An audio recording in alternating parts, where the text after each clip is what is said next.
Hello, everybody. Welcome into our latest live broadcast. It is Sunday, the 3rd of May, 2026. I'm Kerry Holzman, and today a mini PC review, a new model from our friends over at Minisform that is all about value, and we're going to talk a little bit about that and explore that in depth today.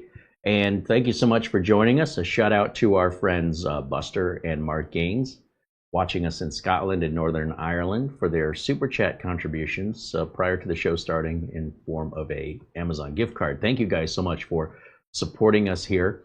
And a shout out to our friends at Minisform who sent us this computer free so we can review it, and no other terms, conditions, or financial obligations one way or the other. It's just a company that believes in their product saying, yeah, do your live video, Kerry. We don't care. We don't need to worry about looking at it before you show it to the public because we know we make good stuff. Do your worst. I love when companies have such confidence in their product that they don't feel the need to supervise the end result before showing it to the public.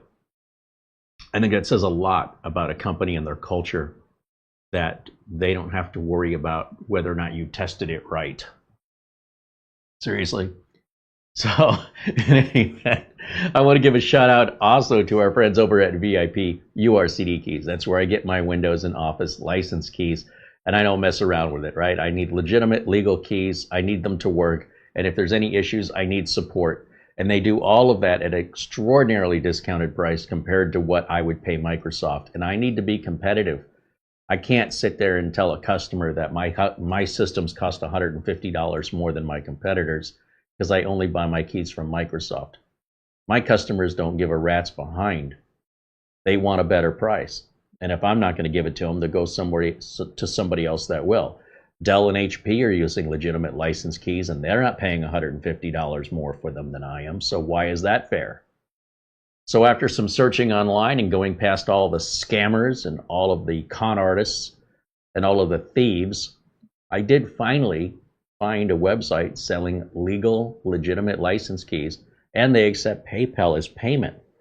So a lot of those that are scammers, they don't take PayPal because PayPal won't work with scammers. Once PayPal's aware, it's like a big red flag. And so the fact that they take PayPal is a sign in the software world that either they haven't gotten caught yet, but in which case, they wouldn't be around very long, or they're doing everything on the up and up. So if you look at any of my live videos, I'll pull up one from March here, and you scroll down below the video, just below, you'll see that first box there on the left, and hit the More button, or the words More, and then you'll see all the details of that video, the product we're reviewing, and the links, also the links for Windows 10, 11, Office, etc. for VIP URCD keys. Now, you can just go to VIP URCD Keys yourself and do your own searching. That'll get you there, but this will get you there faster.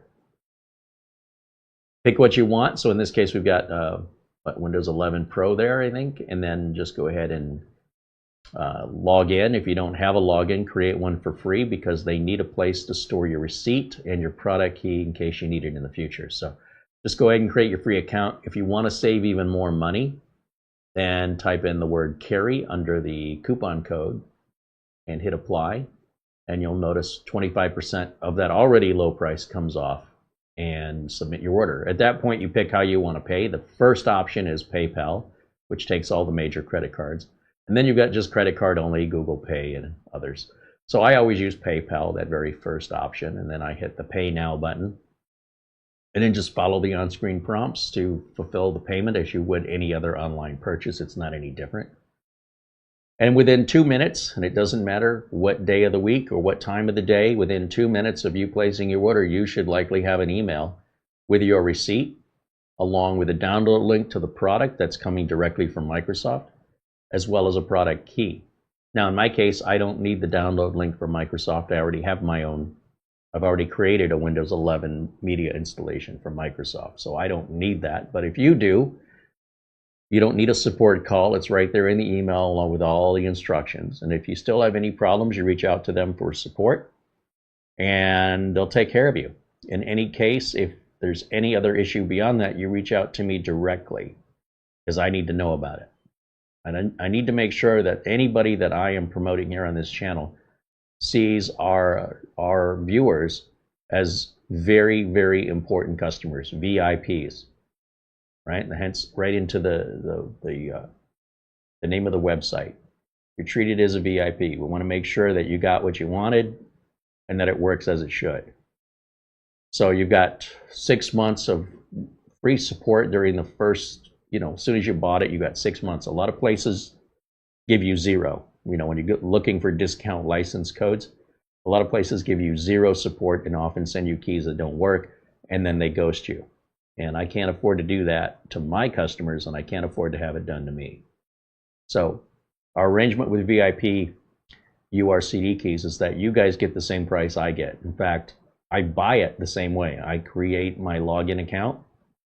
I pay with PayPal. I use my coupon code. And then the amount that comes up is the same amount I'm paying that you're paying. And that's the price I pass on to my customers. I don't even mark it up. This is not a commission-based link, so this is not a high-pressure sell. I'm just offering you some help. If you don't need the help, as you were. If you do need the help, remember we've got it here. So shout out and a thank you to our friends over at VIP URCD Keys for supporting us here, and to all of our members in green, of course. These are paying members without which these videos would not exist anymore. And YouTube's got a big demonetization thing going on. They are demonetizing channels by the thousands every day. And thankfully we're immune from it here, because we don't rely on the advertising, because quite frankly, we need 1 million subscribers or more for that to work. So as long as we have an audience that supports us, we can be free of the anxiety and control that not only individual corporations want to instill on us, but also YouTube themselves now wants control. So one of the ways YouTube will discourage people from making content that they don't want is to simply demonetize them. Most people then, they lose a source of income, no matter if it was big or small, it's gone. And likely will give up on YouTube, or certainly spend a lot less time on it. So YouTube still gets what they want.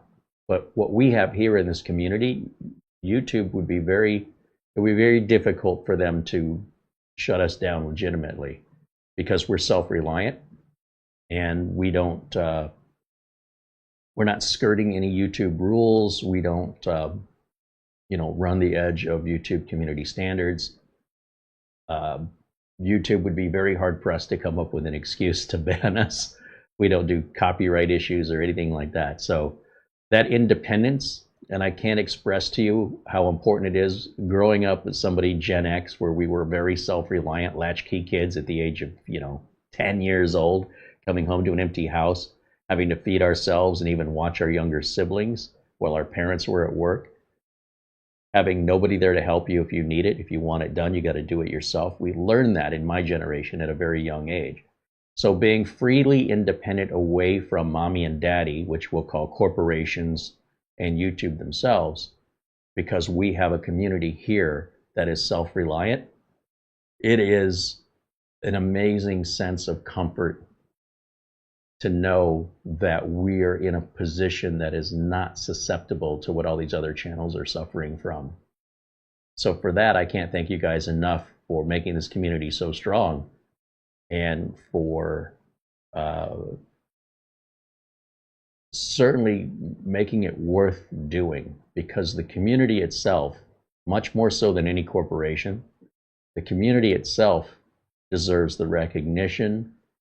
And people need to know that this community is always accepting new community members. You just have to be a nice person.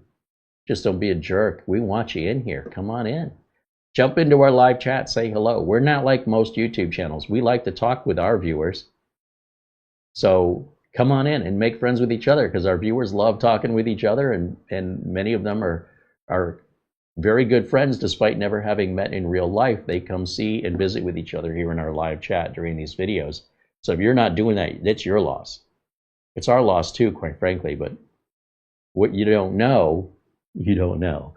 So I hope if you are thinking about it, or you're not quite sure what all this is about, Explore it. Pop into the chat room. Just say hello while we're live and just watch what happens. You could be introvert. You could be uncomfortable. Saying hello is one word. Everybody can do it. And just watch what happens naturally. With that, today we are looking at a brand new budget-conscious option for Minisform. And here's the thing. A lot of times when I talk about budget-conscious, we're talking about processors that are several years old, technology that's a bit outdated by today's standards, but it's very aggressively priced because it is so old. This is not that. What Minisform's done here is it's making me question all the other previous deals I thought were good deals. Let me jump over to Minisform's website, and I want to show you what we're going to look at today. Let's see, where's my window capture? There it is. All right, so this looks like any other mini PC, nothing special. I mean, I guess it's white or silver, but it's a M1 Lite. So Minisform does make an M1 Pro and an M1, and this is the M1 Lite. And this is a 125U. So the Intel Core Ultra. So Core Ultra is basically 15th gen CPU. I want to say it's 15th gen. And that chip, I mean, it wasn't released yesterday, but when was it released? Let's go over to, let's see, Ultra 5 125U release date. That came out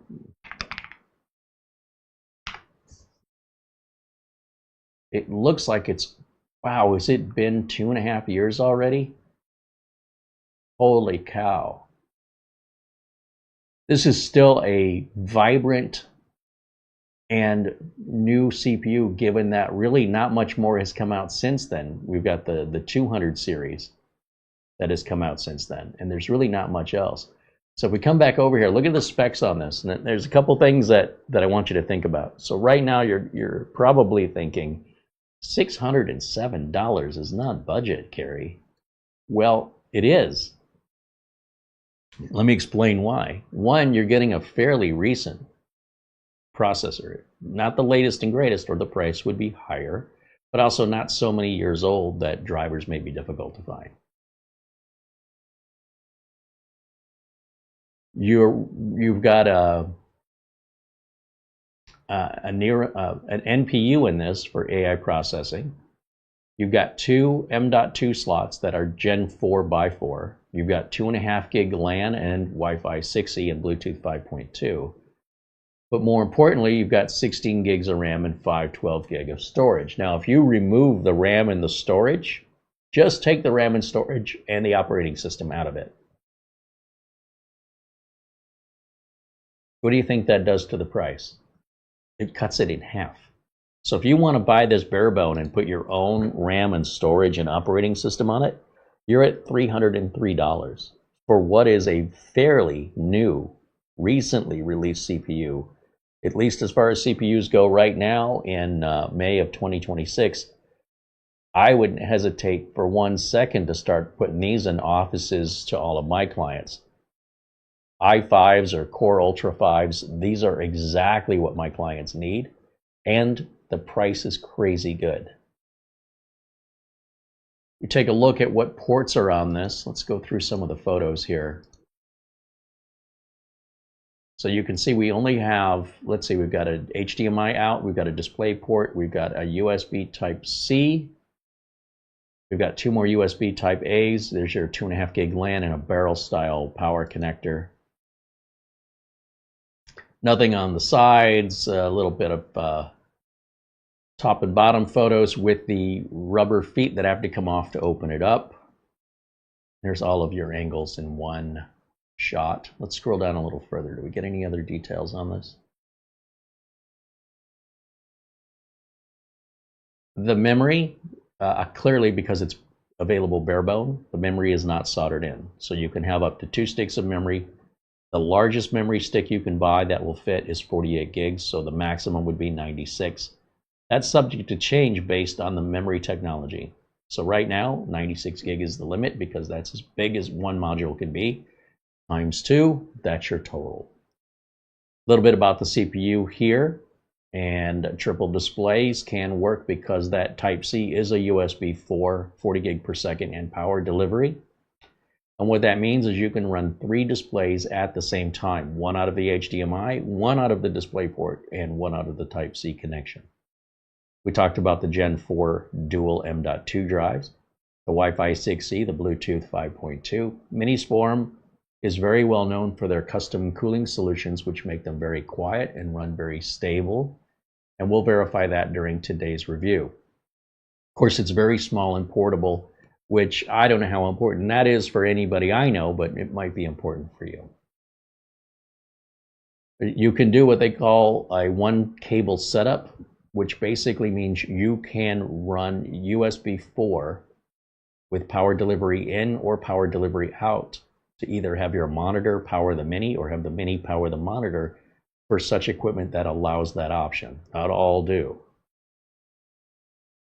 And we've demonstrated that here before, how that works. It's a nice clean setup when that's something that your hardware will accommodate. Scroll down a little bit more. I want you to also know that at this price, this $303 price, Minisforum often has these $30 off deals if you buy directly from them. That puts that price down to what, $273? You see what I'm getting at? Like, that's a crazy good price on a bare bones unit. Here's a picture of what the inside looks like. So the M.2s are a little spaced out. That's good to see. And then the 2 sockets for DDR5 RAM. A little bit more about the cooling. Here we go. Here's the labeled ports. So the 2 Type A USBs in the back are going to be USB 2. That's great for keyboard and mouse. Of course, your display port, your USB 4, your 2.5 gig RJ45, HDMI, and barrel style power connector. On the front, it's a microphone right there on the left, a power button, 2 USB 3.2s, and a 3.5 millimeter headset microphone jack. And then this hole over here is for resetting the BIOS. In the box, they say we get the computer, the power adapter and cord, the HDMI cable, screws, and VESA mount and user manual. So pretty standard there. This is a 12-core, 14-thread CPU. It likes to run nice and easy, mellow at idle, and cranks up to, holy cow, 4.3 gigahertz when it needs to. It's got a balanced mode, which is a power level 1 and power level 2, both at 35 watts.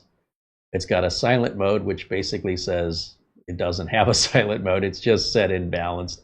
We'll have to check that in the BIOS to see if we can change it, but based on this information, it looks like it's hard-coded. Sometimes there'll be a silent performance and a balance model based on how much wattage and how much heat, and therefore how much noise and how much power consumption.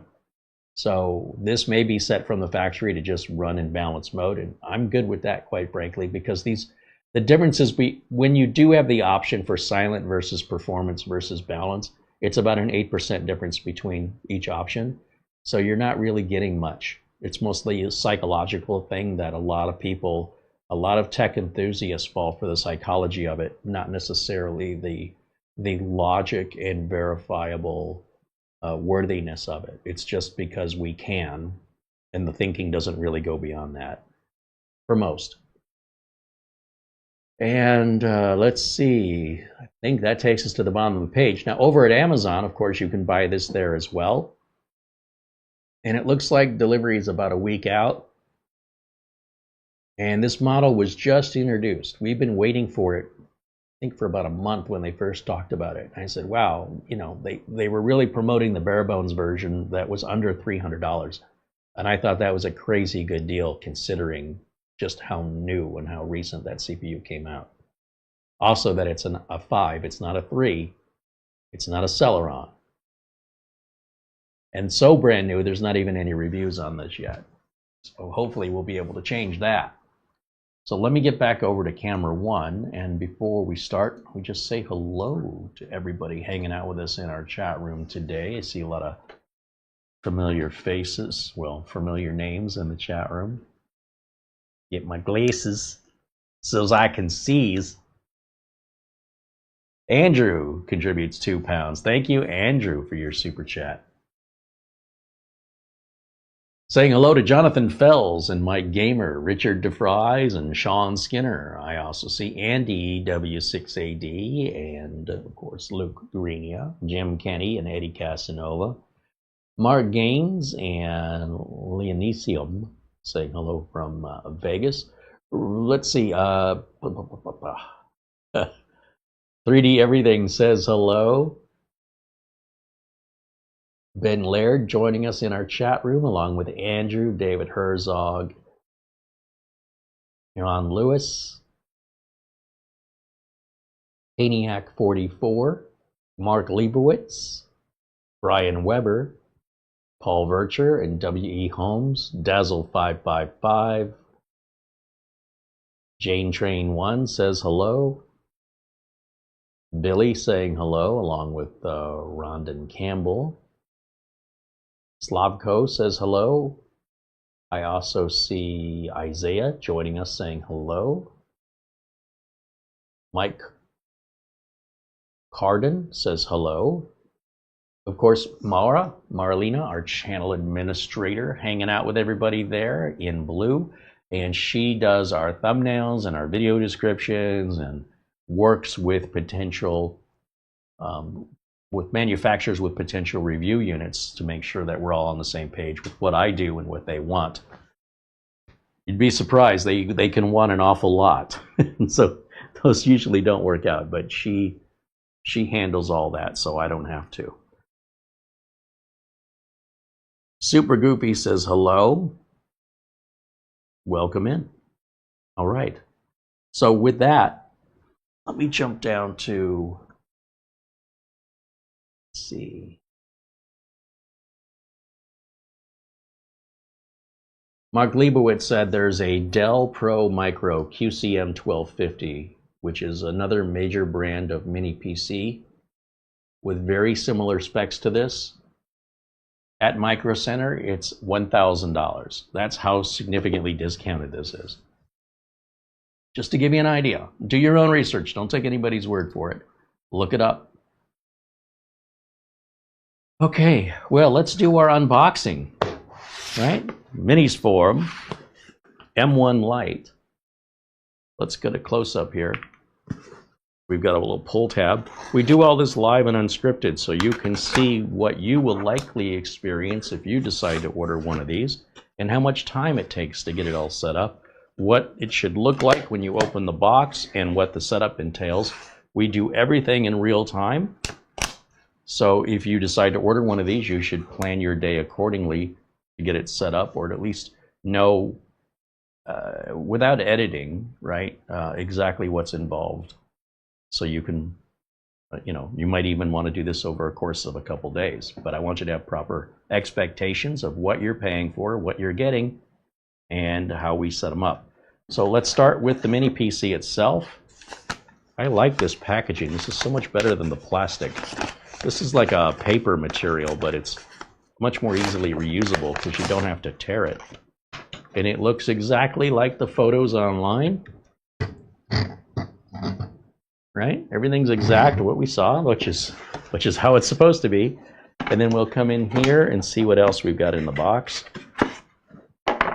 These little holes are there to stick your fingers in to lift out, in case you're wondering. It's not a design, it's not there for aesthetics, it's there for a practical reason. We've got some documentation, which I personally don't find very useful. We've got a regular C13 style power cable, which is very common on computers since they came out with the home PC in the 80s. This power plug is the same. Then we've got a short HDMI cable. That's if you want to mount this behind your monitor or underneath a desk and you need a short HDMI cable and you don't want 6 extra feet of slack because that's ugly and gets all tangled. I don't use these because they're too short, but I also don't mount these anywhere. Then we've got our power brick, which for some reason is in a resealable bag. All right, everything's reusable here in the packing. And this power brick has a barrel-style power connector with the C13, well, this is a C14 socket. See how that works? C13 on that end, C14 on that end. This is, let me get my other glasses. Hold on. Let me read the voltages out to you. It's probably 19 volts. I just don't know how many watts. Yep, 19 volts, 90 watts, 4.73 amps. It does not say minisform anywhere on here. So if I were you, I would get a marker or a label maker, and I would mark that as minisform. Or if you have multiple minisforms, mark it as minisform M1 light. The silver Sharpie marker will also do the job, because in the future, when you move or redecorate or rearrange the room, and these two things get separated and you have lots of other power adapters, if you're like most of us, that have that same end. So you plug it in thinking, well, if it fits, it's the right one, and then the smoke comes out, you can just throw that away and call that an expensive lesson you learned. We've got some little teeny tiny screws, which I'm guessing are for an M.2, adding M.2s and spares. And then finally in the box, one more thing. We've got a VESA mount.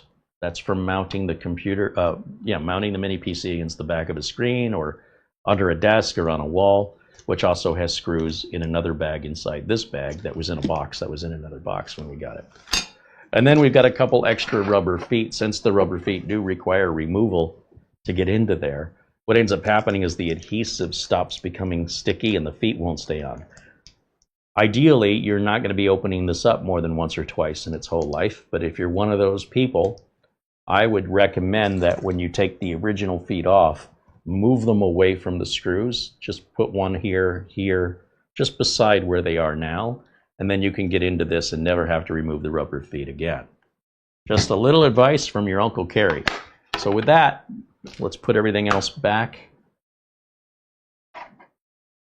Let's see, what am I doing? I'm going to go over here.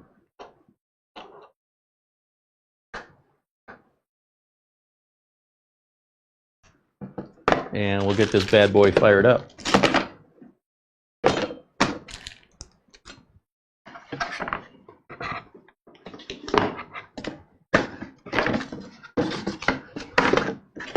Let's get this out of the way.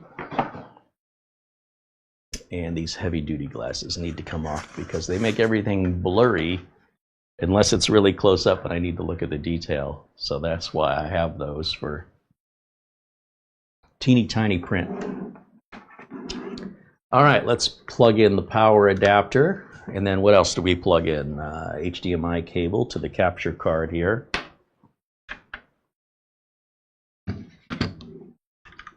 Plug that in. We're not going to give it internet access. Anytime you're firing up a brand new computer, whether you bought it at the store or you built it yourself, laptop or desktop, you always fire it up for the first time with no internet access. If during the setup it asks you to connect, deny that. Wait until you get through all of the setup and you're at the desktop, then go online. If you choose to do it any other way, it might work out, but if it doesn't work out, you're going to dig a hole that you could have avoided digging. So because I don't want to dig holes I don't need to dig, I have this process. This process is there for me to save time. Sometimes slower is faster when you do things one at a time. It's much more easy to identify a source of a problem than trying to do everything at once. And impatience, or as they say, haste makes waste. And I'm not telling you what to do. I'm telling you what I do. And you can do it any way you want, but I'm giving you the explanation of just why, not because I said so, but rather there is a logic when working at scale that helps keep me making money. All right. And if it works for me, it ought to work great for you. However, do it any way you want to. I don't have a dog in this race. So if you dig a hole, that's your hole. Have fun with it. Okay. Let's get a keyboard and mouse plugged in, which I've got right here. And we'll just use one of these USB 2 ports because that's perfect for a keyboard and mouse. Turn those on. And then I guess I need to give this power, right? So we'll grab that power cable. I've got plenty of power cables that are standardized, so I don't have to use the ones that come in the box. Keeps it nice and wrapped up, because they never quite wrap up as nice as when they're factory new. And I think we're good to turn this on. So let's hit the power button. Yeah, we have a blue light on right here. Let's jump over to the video output from this over to here and put that on the screen right now. In fact, let me put myself down in a corner while we're waiting. It's already booting. Look at that. So the unit Minis Forum sent me has RAM and storage in it. That's why we defaulted on that $600 version. That's what we're looking at today. But do know that $300 or less version is available. So, you know, pick what's right for you, your budget, and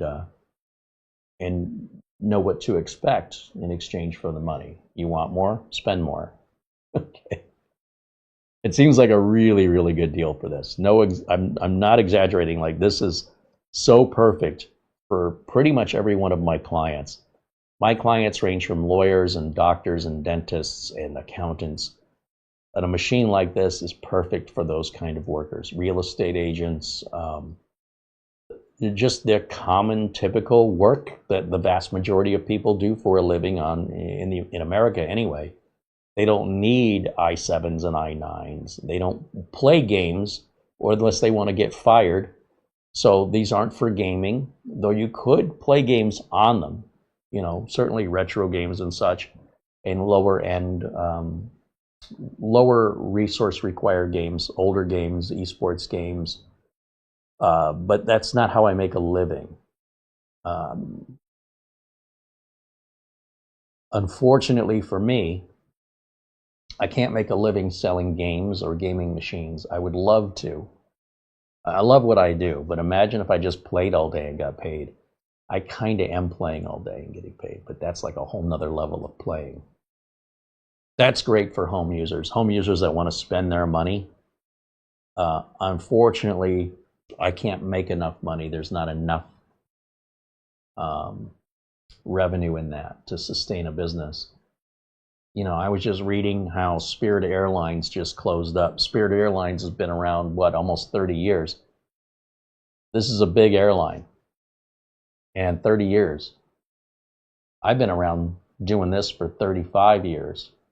So that tells me my business economic strategy is far more solid and sustainable than Spirit Airlines. You could say I'm egotistical, or you could say you disagree, but yet they're out of business and I'm not. That's the bottom line. So when I'm giving you this advice, I'm telling you as a business owner what I'm doing to sustain work so that I don't have to file for a bankruptcy, or I don't have to abandon all my customers because I can't make ends meet. That means every one of my customers is screwed because they can no longer call me for help. Business is gone. Just like all the airline passengers that had tickets for Spirit Airlines, the day they closed and the following days and weeks ahead, all have to get refunds and find another way to travel. Because Spirit Airlines could not keep a budget. They filed for bankruptcy twice before. And they still can't get it right. And the proof and the evidence doesn't matter how. It matters what the end result is. And if the end result is you don't have a business anymore, that's all you need to know. Whatever that strategy was, didn't work. And if somebody else has a business and doesn't have that problem, whether you like it or not, they're doing something right. You can learn from it or you can dismiss it. But, you know, you can only be lucky for a certain period of time. It's highly unlikely for you to just make terrible business decisions and just keep making money hand over fist decade after decade after decade, seemingly unstoppable. That's almost impossible. Businesses are always trying to kill themselves, and your job as the business owner is to keep it alive another day. The minute the business owner steps away, that's when everything goes to crap. Look what happened to Apple Computer Company when Steve Jobs left the company. They were days away from closing the doors. They had nothing to lose. And on a whim and a joke, they brought Steve Jobs back. They're like, well, you know, we don't like him. We don't agree with him. But at this point, we already know the date of our death if we don't do something. And Let's bring that jerk back that nobody likes, who founded this company and made it what it was before we single-handedly destroyed it. And while it's still got a heartbeat, let's entertain and humor this maniac, this egotistical, stubborn maniac. That way we can blame him for it. Well, if you know your history, he turned that company around, and that company today is worth over $3 trillion. One of the most valuable companies on the planet. So when we're dealing with people and psychology, I think it's important to keep in mind what the reality is. You don't have to like it. You don't have to like the rain. But to deny it's raining or to dismiss it, that's on you. That's a psychological thing, that this is what people do. And if you choose to do that, it's a choice you're making. I'm more clinical. I want to see results, good or bad. And I want to ascertain the value of that based on the results. I don't care about the people at all. I could give two rats behinds about Steve Jobs. If I met him, if he were alive today and I could meet him, he'd be a nice person to meet. But other than that, he's not going to be a best friend. I'm not interested in it. I do want to learn. I want to listen when he talks about business and what he's done, because he's way more successful than me. What I don't want to hear is from somebody who's never done anything telling somebody else how to do anything. It's ridiculous. Welcome to the internet. So that being said,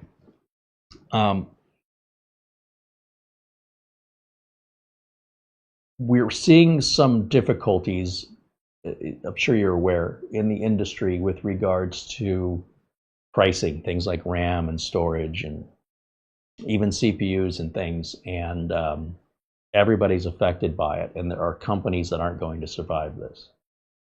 And what Minis Forum has done here is taken lemons and made lemonade. And other companies, if they want to thrive in this current scenario, including myself, we have to figure out how do we keep driving forward and keep offering value without going out of business? And how do we not go out of business if we don't thrive and start offering? In other words, if we just slow down everything we're doing and we don't introduce any new models because it's too much money, or we're not thinking creatively to solve this issue with what can we make with what we have, then you likely aren't going to have a company anymore that way either. So that's why I'm so excited that if you think about how many computers, new mini PC models were released in 2026, there is one manufacturer that has released more new models this year than any other manufacturer of mini PC. You want to guess who it is? I gave you 3 guesses. Let me go through the setup. Let me get rid of camera 1 for a second. Let's go through these questions. This is your typical out-of-box experience for Windows 11. So we've got English, United States up here. That's perfect. We'll continue in English. And then we've got, what else? It's going to ask me my region, my country. So my region will be United States. Right there it comes up. I'll hit yes. US keyboard method, yes. Secondary language keyboard, no. We'll skip that. Wants to connect me to a network. I'm going to click I don't have internet. Notice how Minis Forum has already got the bypass NRO in there for you. Accept the license agreement. Username, we'll just put user, enter, blank password. Leave our location settings on, but turn everything else off, and our date and time will always be maintained for us at all times. That's why I choose these options, and you can choose differently. I'm just showing you how I do it and explaining why. Not looking for you to approve it or disapprove it. It's there for your information, and you can choose to dismiss that information or cherish it. It's your choice. One man's trash is another man's treasure. Once this is finished setting up, we're going to get to the desktop. And at the desktop, I will plug in the Ethernet cable, and we can check for Windows updates. And then while we're checking for Windows updates, I can look in the device manager and see who's making the network interface cards, as well as make sure we're activated. What else do we check? Well, anything you want me to check, mention it in the chat room. While I'm in there, I'm happy to pull the information up on the screen for you. So, well, that's loading. Let me grab my Ethernet cable because we're going to need that here in just a moment. And it's all, there we go. It's a little bit wrapped up with some other cables there. So I'm waiting. I'm going to plug this in, but you could also go on Wi-Fi after we're at the desktop. There it is. You'll notice everything on the start menu is grayed out. That's because it has not yet confirmed our region, and to comply with local laws in different regions, it is based on your IP address. From your IP address, they have a general idea within about 100 miles of where you are. So we're going to plug in the Ethernet cable now, and you'll notice the bottom right corner, we should see something blinking. Yeah, there it goes. It's blinking down there. And then when that goes solid, you'll then see all of these icons fill in based on our region detected by our IP address. So we're not violating any regional laws. With that, we can now go to Windows Update. So Start, Settings, and it does look like we are in 4K here. So I'm going to reduce that too, but let me get Windows Update started first. And I always turn this option on. And I like to turn on this one, and this one, and this one. And under Delivery Optimization, which is down here, I like to turn that off because I'm not in an office with lots of other computers. The logic of Delivery Optimization is if there's other computers in your office that have already downloaded the updates, instead of bogging down your internet connection in Microsoft servers with the same update on 100 different computers, that the computers can share the updates with themselves in the same building. It's faster, it's more efficient, it pulls the burden off of Microsoft. Well, that's loading. Let me right click on the start button and go to System, and let's see what version of Windows we've got on here.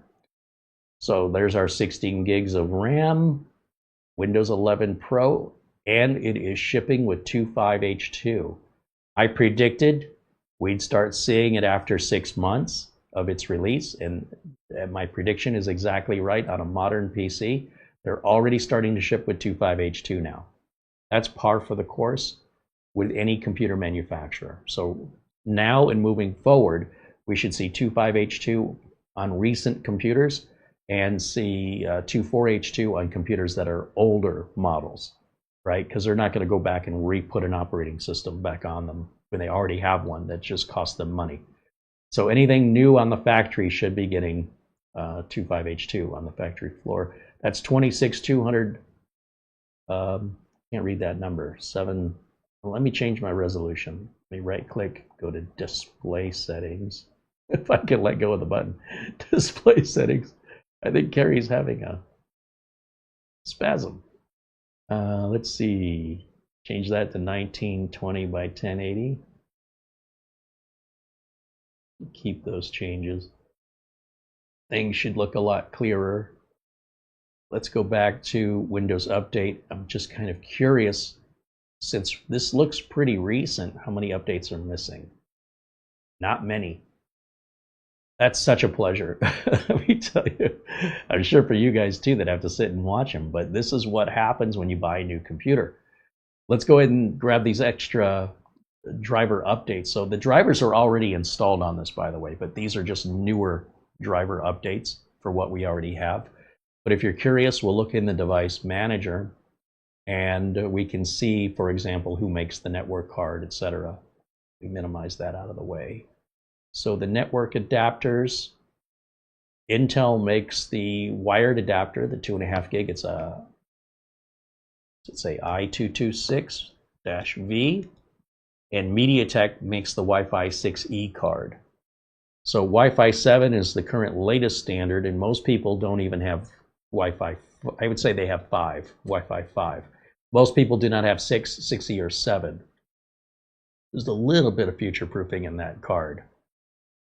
Granted, if you needed Wi-Fi 7, you would represent a smaller portion of the population right now in May of 2026. But in a couple of years, that may be more common. It should be more common. What else can we look at here? Let's go back to our Windows updates.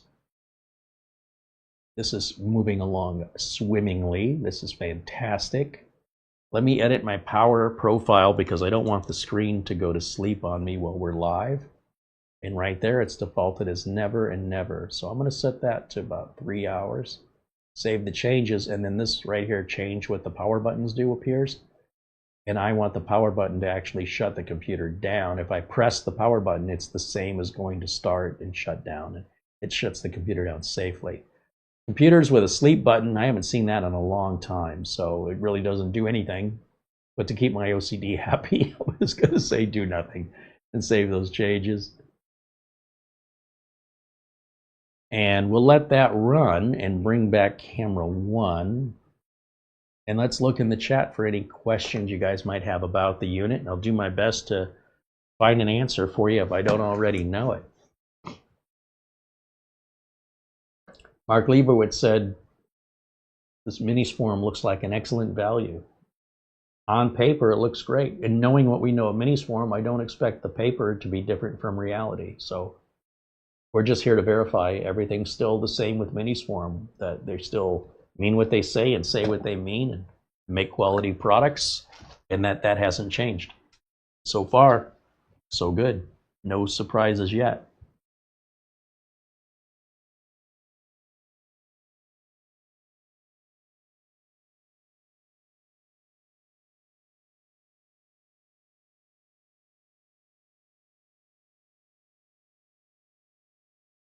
Mark mentions the Minisforum, Andy mentions to Mark, the Minisforum X17255, a little bit more money, but basically spec'd out the same at $609, 16 gigs of RAM, 512 gig of storage on Amazon.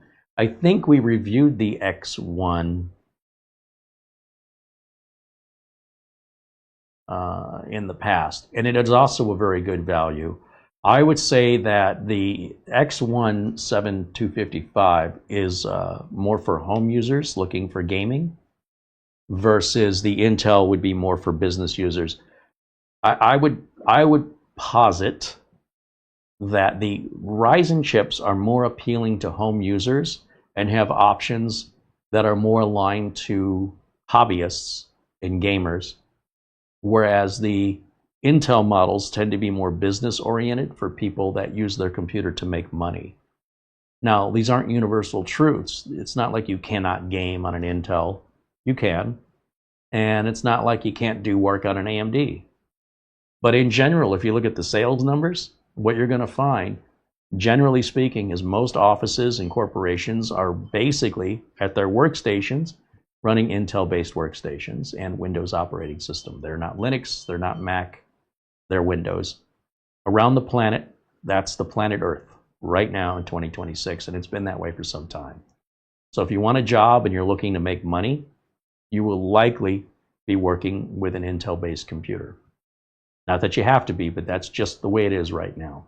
I can't really tell you why, because I don't know. I can just observe and point out what I see. And for home users, they want to do things businesses don't want to do. And AMD fills that gap much better than Intel does for home users. And we get far more home users on this channel than business people running businesses. So as a result, we'll probably see a lot of comments regarding how superior the AMD is. But I'm here to explain why in somebody's view that is superior and why in my view it is not superior.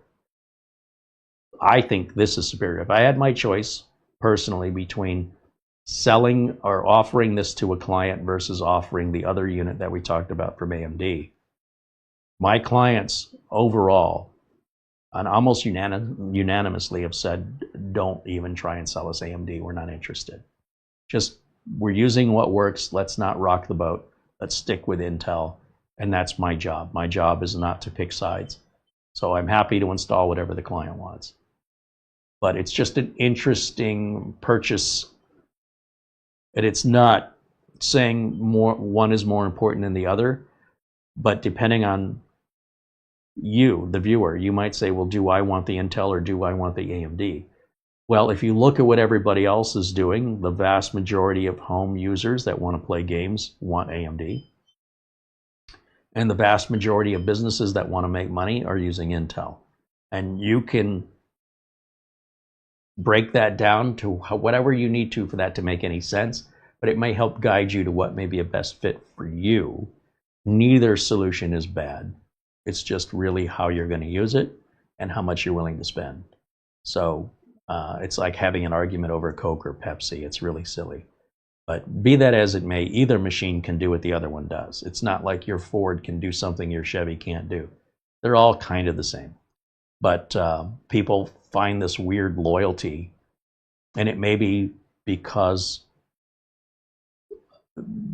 emotionally they're involved, where a business, you're getting paid to work. You're not paid to care who makes the CPU in your computer. I would venture to guess, if I asked your average person going to work on Monday, when they get to work, what kind of computer are they using? Their answer is, I don't know. What do I care?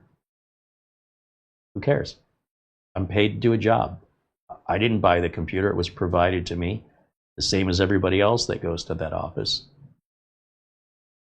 My job may be payroll. My job may be HR. My job might be crunching the numbers, might be in accounting. Whatever their job is. Their job could be customer service. They could give a rat's behind. They probably couldn't even tell you if it was Dell or HP, let alone if it's Intel or AMD. They do not care. So the fact that somebody cares immediately is your red flag to say, okay, we've got an enthusiast. That's fine. Just understand what to expect. Prepare yourself, and you won't be blindsided or surprised by what they say. That may help you to align yourself to which camp is more relatable to you. Neither camp is a bad camp. And there are no hard, steady rules that says there can't be any crossover. But generally speaking, if you just observe the way things are working around you, you'll witness the same things I witness. So, just so you know. People on the internet especially, they want other people to agree with them. It makes them feel like they're right. If it were raining outside and I said, it's not raining outside, and other people agreed with me, then that means it's not raining outside because other people agreed with me. Of course, that's not how the world works, but that's how the internet works. So just be aware of that so you don't get sucked into the psychology of it versus the actual reality of it. And, if you're passionate about a manufacturer, go for it. If you want to, sit there and parade over red or blue or green, I don't have time for that. But you go ahead and have fun with it. And nobody in business really does that anyway, right? When you go to work, it's not like you're going to have a meeting with the boss and tell them what computers they should be buying for the multiple floor building with hundreds of employees. It's out of your pay grade. But what you buy at home is entirely up to you, of course.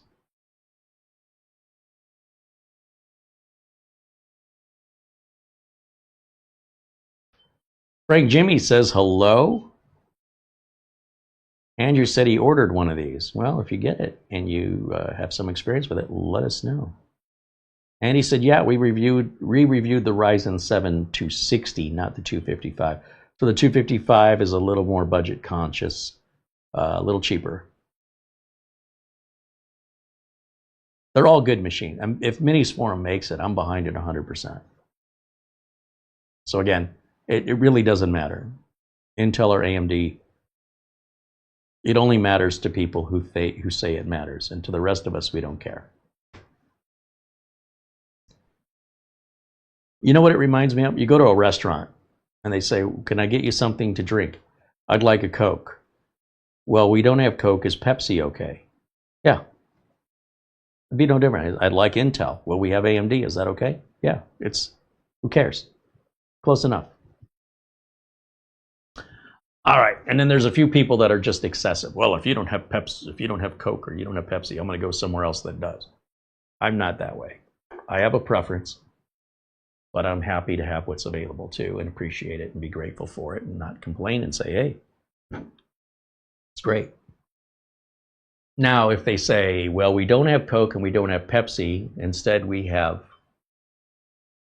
bottles of some soda I've never heard of before," I'll give it a try. But places like that, I either won't go there anymore, or I just bring my own can of Coke with me when I go. Say, "Can you just bring me a cup of ice? I'll take care of my own drink." It's always nice to have choices, though. I love when you get to like a convenience store, like a gas station here in the United States, like Circle K or 7-Eleven as well.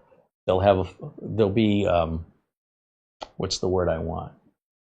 Bipartisan.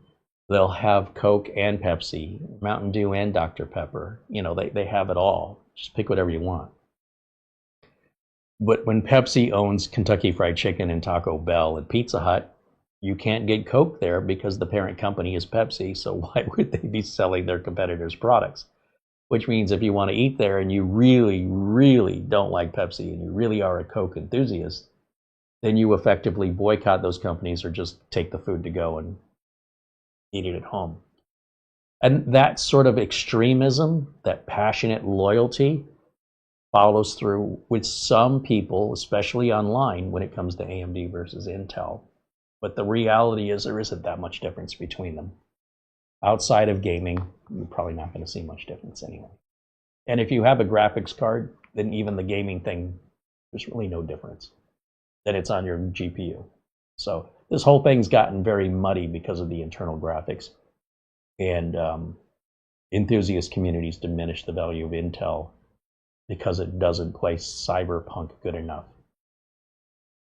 Can you imagine being in a boardroom meeting and talking to the vice president or the board of directors of the company and explaining why, using that as the excuse? We should be buying AMD. Why? Because cyberpunk runs better in it. Yeah. Why don't you just give us a few minutes alone? Step outside. I mean, it's just a very different reality from what I'm accustomed to in my line of work. And I want to share that perspective with you because I'm afraid it's just not shared often enough on the internet. But if you have a job and you go to work, you know exactly what I'm telling you is true.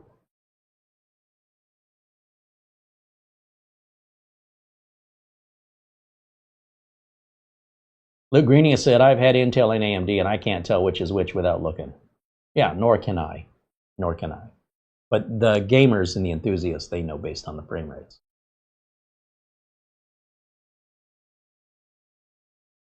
Slavko said, "If Intel is offering more when I'm upgrading, then I'm choosing Intel." Yeah, but what Intel's offering more of may be more for you, but less for somebody else. What you define as more, or what you value more of, somebody else may devalue it because it's more of something they don't want or don't value.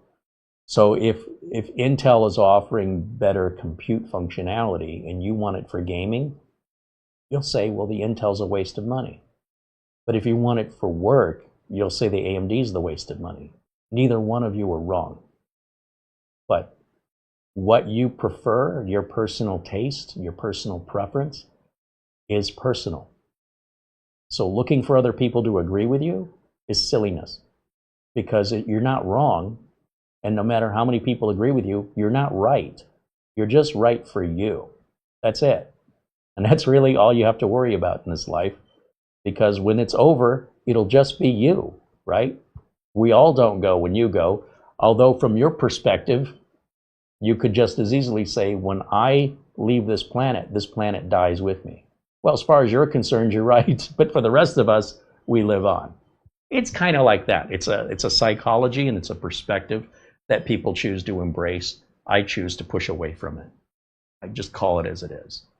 I don't like it. I don't dislike it. It's just observation. I don't It doesn't really matter how I feel about it. If it's raining, it doesn't matter if I like or dislike the rain. It's still raining.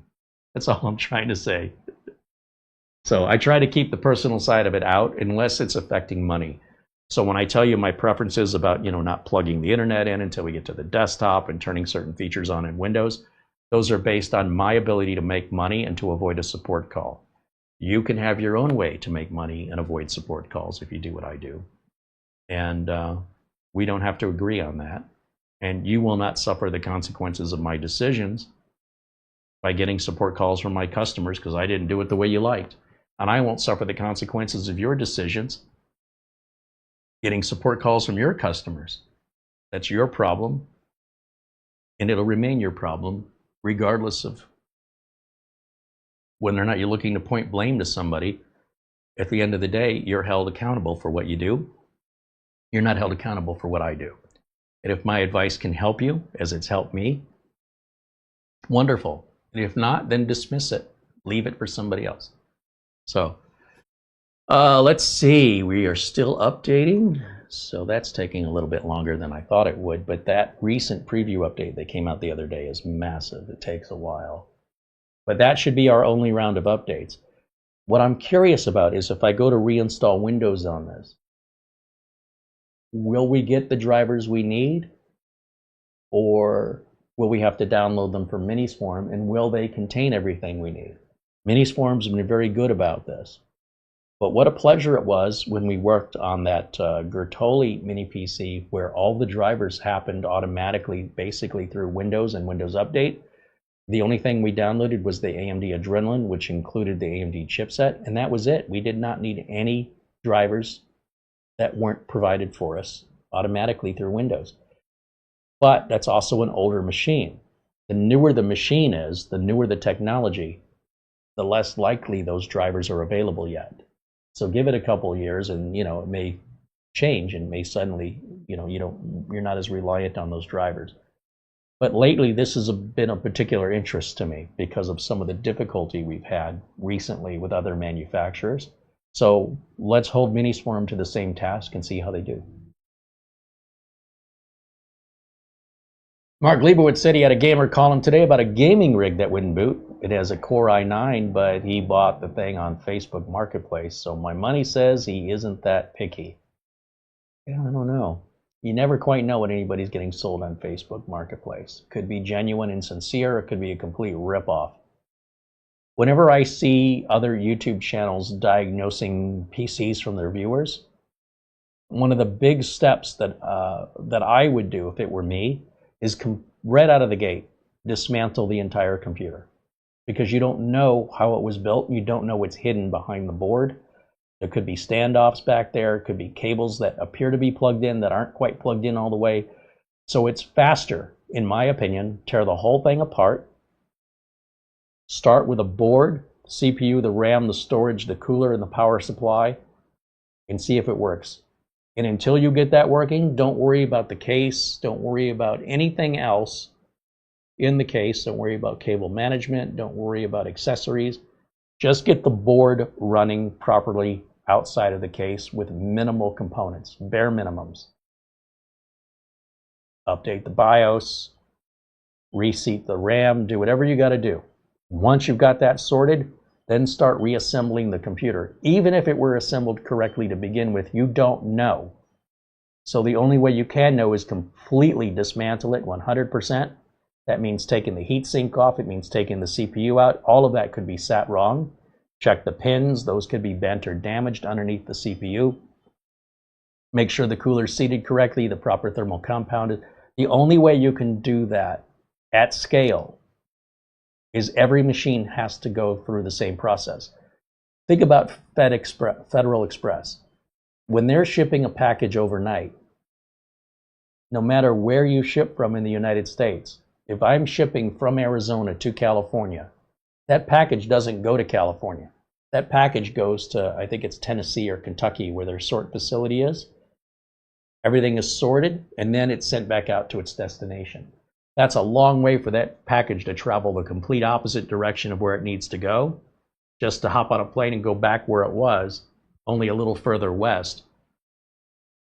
But when you're working at scale, that is the faster, more efficient, and most reliable way to get it done consistently across the board. That's why it's done that way. In the same way that if a system comes in for repair and somebody bought it off Facebook or they built it themselves, we're talking like a tower, not a laptop, not a pre-built, something somebody would have built themselves.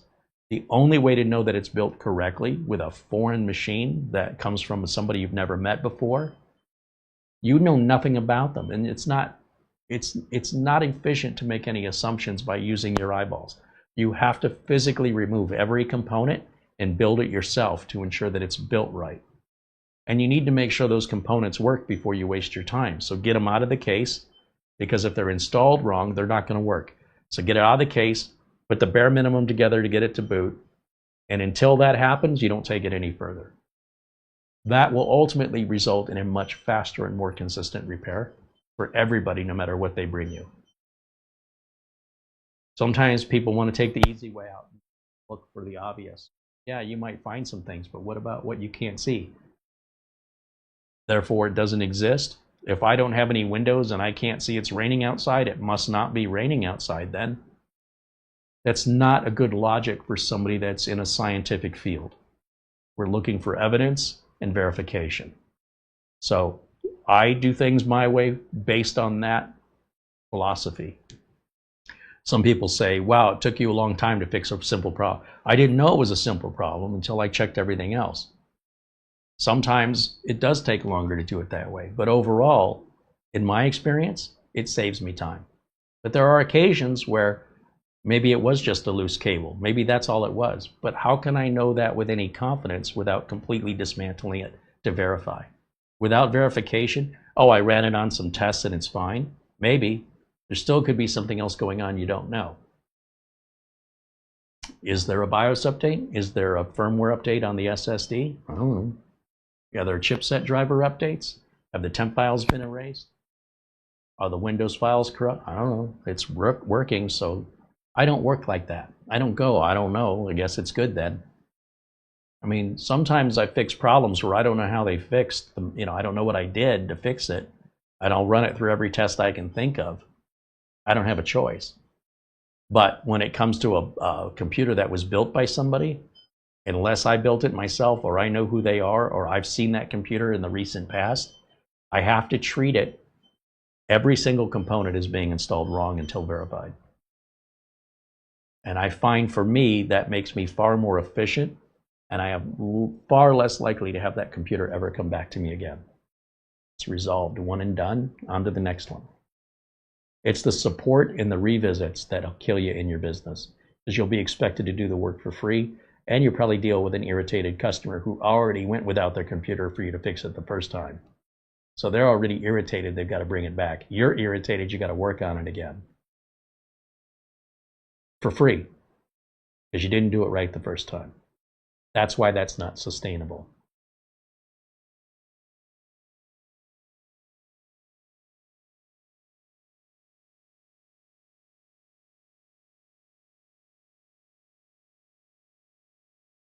Mark Leibowitz said the guy on Facebook, he doesn't know, he hasn't seen the computer yet, but his theory is if you're buying on Facebook, it's probably because you don't have much money. And if it's being sold cheap because it's not working right, and you think, well, I could fix it myself and save a few bucks. He believes that's the scenario here.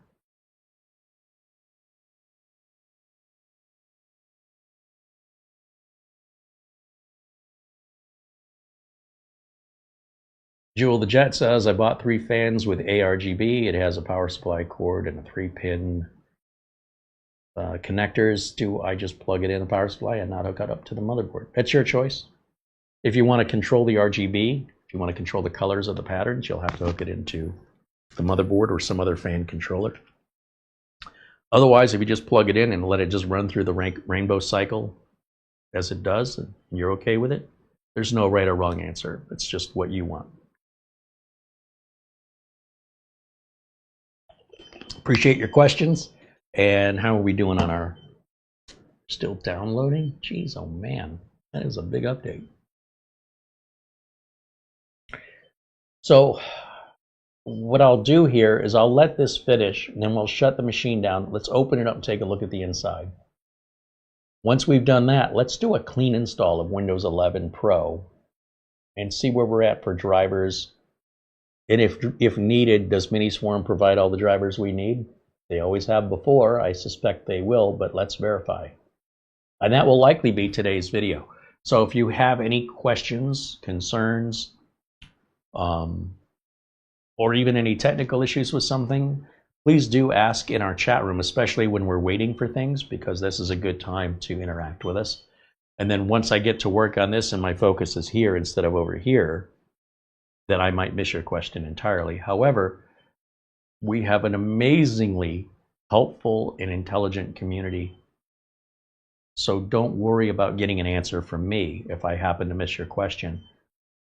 Watch for answers in our chat room, because many times their answers are even better than mine.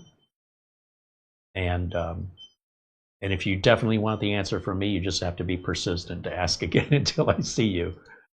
But you can kind of get an idea if I'm going to be able to see you based on where's my attention at the time you're asking. What are you interrupting me, or are you talking to me during a break? So right now we're in a break waiting for this.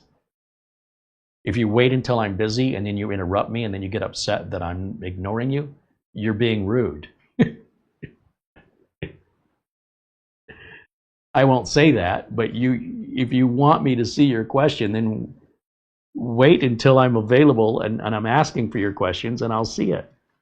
But otherwise, you could welcome to communicate with our community here, who are very, very helpful and always eager to help a fellow member in our chat room.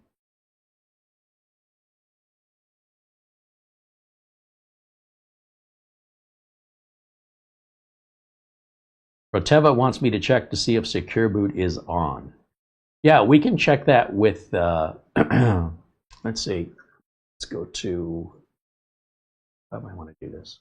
Go here, and then I want to go screen so I can see it the way you see it. And we'll just type in MS info, yeah, and hit enter. And let's see what we've got. Secure boot mode is on.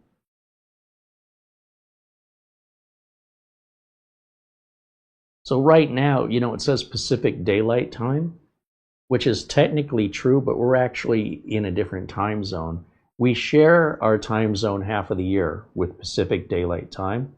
And then the other half of the year, well, basically we're Mountain Standard Time. So what I need to do, if I want to fix that, is come down here, right click on the date and time and adjust it. And it says set time zone automatically. You notice that's off. When I turn that on, this should change. And yeah, now up here it says time zone is Arizona. I don't know why that's off by default in Windows 11 install. Because if I'm turning location settings on, I would want my time zone to be set automatically. And especially if you're traveling like with a portable machine, like a laptop, I want to know the time of the area I'm in, not the time at home. Unless I'm at home. And this will automatically adjust, so you don't have to think about it if you turn that feature on. But you've got to have location settings on for that to work.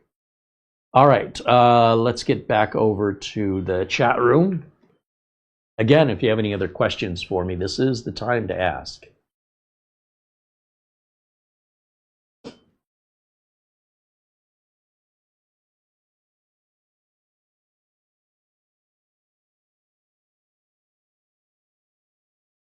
Jules asking about the fans with the RGB. My motherboard is 4-pin. I don't know what adapter I would need.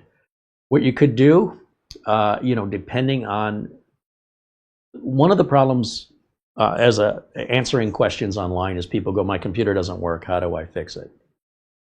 No one in the world can help you with that. You need to, if you want really good help, I'm going to give you a secret. Don't make us interrogate you. Volunteer the information. First thing, before you ask a question, identify what your question is about. For example, I have an ASRock B760 motherboard model whatever. And I just bought these ARGB fans, make and model. Where do I plug them in on my motherboard, or does my motherboard have the ability? Now we can help you. But if you don't volunteer any of that information, you're going to feel like you're being grilled like a criminal, because you're refusing to volunteer the information, and we cannot give you any specific information because you won't give us any specific information. So your vague questions include vague answers. If you'd like to be interrogated, or you would rather volunteer the information to us, that would help expedite getting you the solution you want faster and clearer and more accurately. And that's true of all tech support. Same with a car. I need a muffler. Okay, on what? A Ford. A Ford what? A Ford Mustang. What year? What make? What model is it? A 4-cylinder? Is it a 6-cylinder? Is it an 8-cylinder? How old is it? Like, we need this information because the muffler is specific to the car, to the make, to the year, and to the model. So computers are the same way. There's so many of them out there. And how we fix one thing for you may be a completely different way to fix it for somebody else because of all these differences. But we do want to help you. So you can get to that answer a lot quicker. Anytime you have any technical question from this point forward, first thing you want to talk about is make and model of the machine. It also helps to know if this is something you built yourself or pre-built. And it also helps to know if this is when it's a problem, has this always been a problem? And if not, when did the problem first start? With all of that, and it's really not that much information, we can usually drill down to a solution the first time. We don't have to keep going back and forth in most cases. Where we go back and forth is when information's omitted that hasn't been volunteered. And then we say, we'll do this and do this. And they say it didn't work. You say, well, it must work because you claim you have this and this. And they go, oh, no, I also have this. Well, you didn't tell us that. So that wasted our time giving you an answer that didn't apply. It wasted your time trying an answer that won't work because you didn't disclose all the information and we didn't know to ask you. Easy peasy, right? It sounds so easy to just give somebody a solution, but it does require, especially somebody that you're not familiar with. If I didn't sell you the computer, I don't know anything about your computer. I don't know what version of Windows you have, or even if you're running Windows at all. So, just keep that in mind.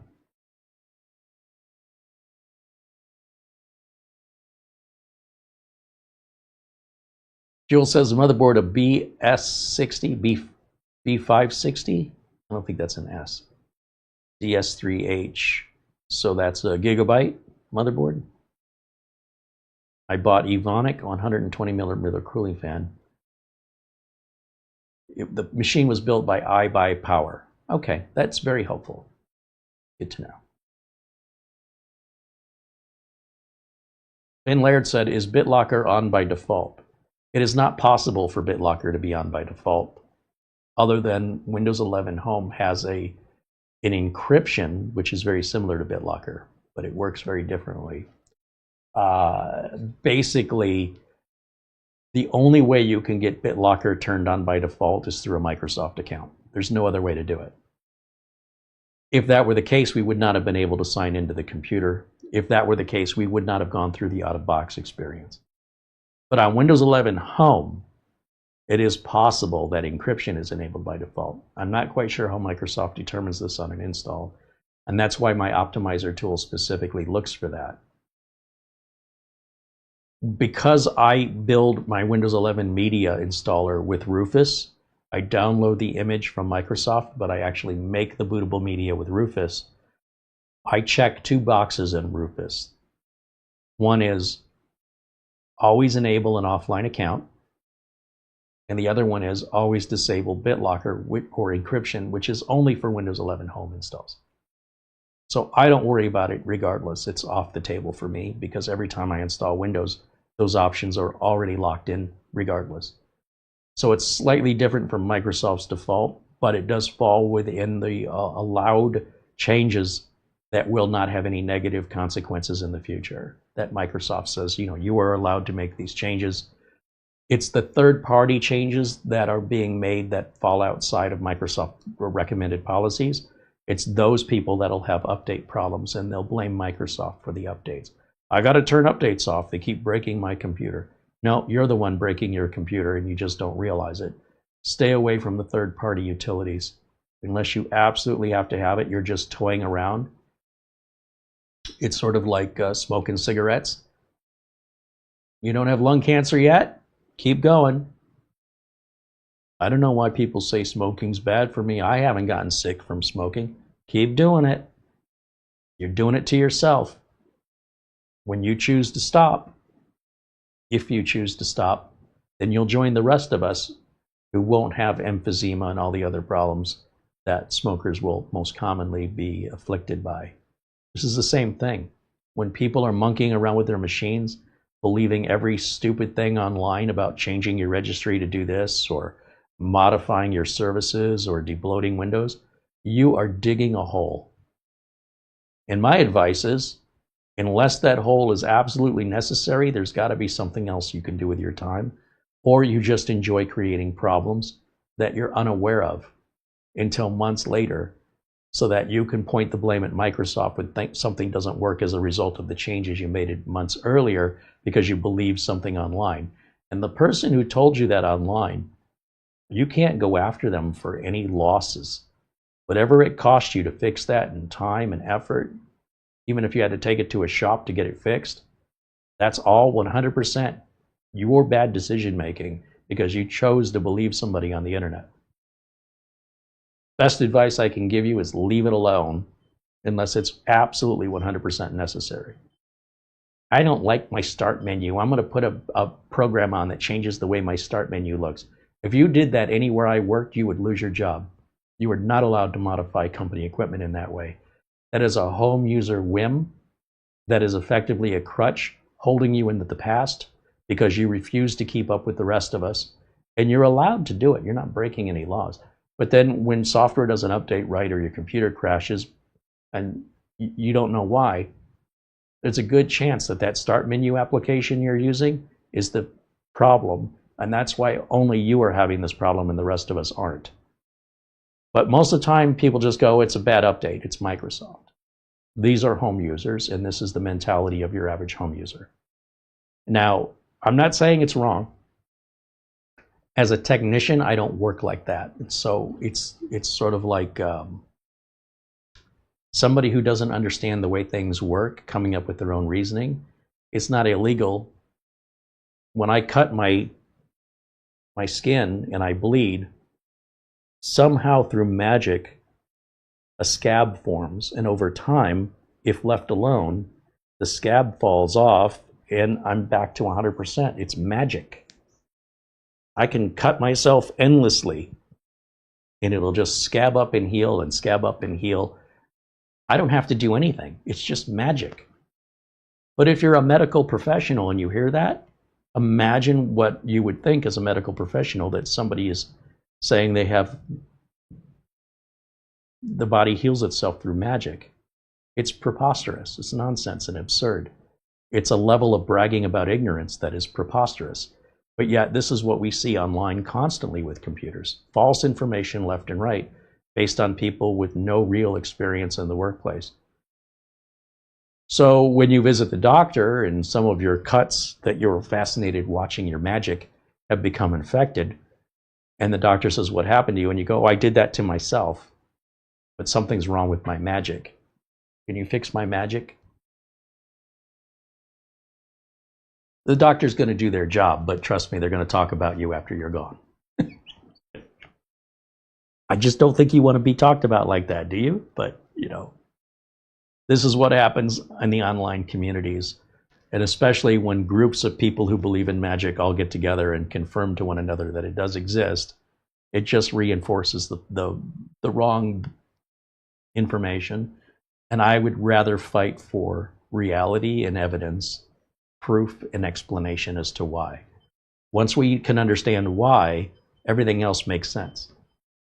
But when you don't fully understand the long-term consequences of modifications you are voluntarily making to your computer because you got some idea planted in your head from a content creator you know nothing about, or some Reddit forum with people that don't use real names, they don't show their faces.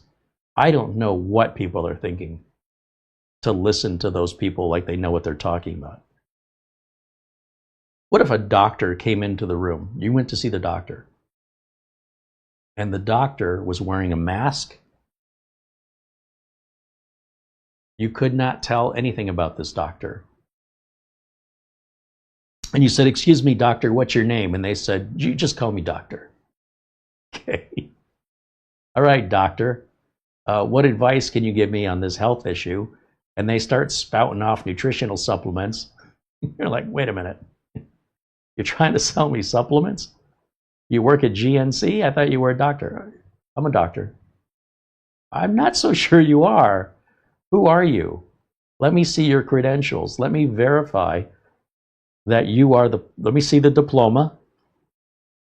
Let me verify how long you've been employed as a doctor. And let me make sure that you are the name on the diploma you're showing me.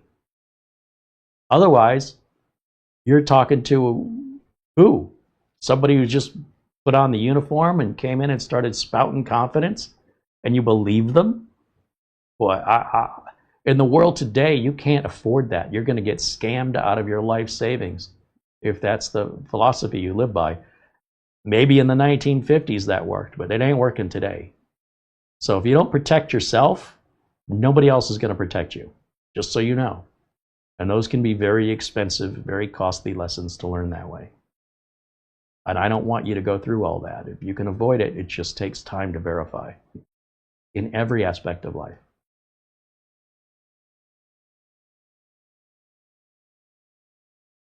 Jim Kenny said, I've got a Corsair 200R case. The front USB port stopped working. He's got it on a Z390 gigabyte Aorus Pro Wi-Fi motherboard that he built in 2019. My power button died. Fixed it with contact cleaner. Am I missing anything? Well, if the USB ports on the 200R, those should be USB 3, right? Just the one big connector. What I would do is I would shine a flashlight into the USB ports and look to see if any of the pins are bent or damaged or crossed over and touching, anything like that. So look for visual damage first. Second thing I would do is I don't know if that motherboard has two USB 3.0 headers. Some do. Try the other header on the board. The other thing is you could have a bad driver on the controller for the board. So you can go into your device manager and everything under USB, click once and delete until you wipe everything out, and then restart the machine and let it all repopulate again and see if the USB ports come back. A corrupted driver or a corrupted registry could cause that. Also, when you go in your device manager, look for any hidden devices or just do a clean install of Windows. Right? If you can't be bothered with these steps, just wipe Windows and reinstall it and see if the USB port comes back. Because right now, what you don't know is if you have a hardware problem or a software problem. It could be software, could be a bad cable, could be a broken wire, or it could be something in one of the two ports is shorted out, and it will affect both of them because they're both sharing. Each pair of USB ports shares the same controller. So if that's getting shorted out, it will affect both. So it's up to you if you want to go into Device Manager, look for those hidden items, remove everything USB. Again, a flashlight, visually inspect.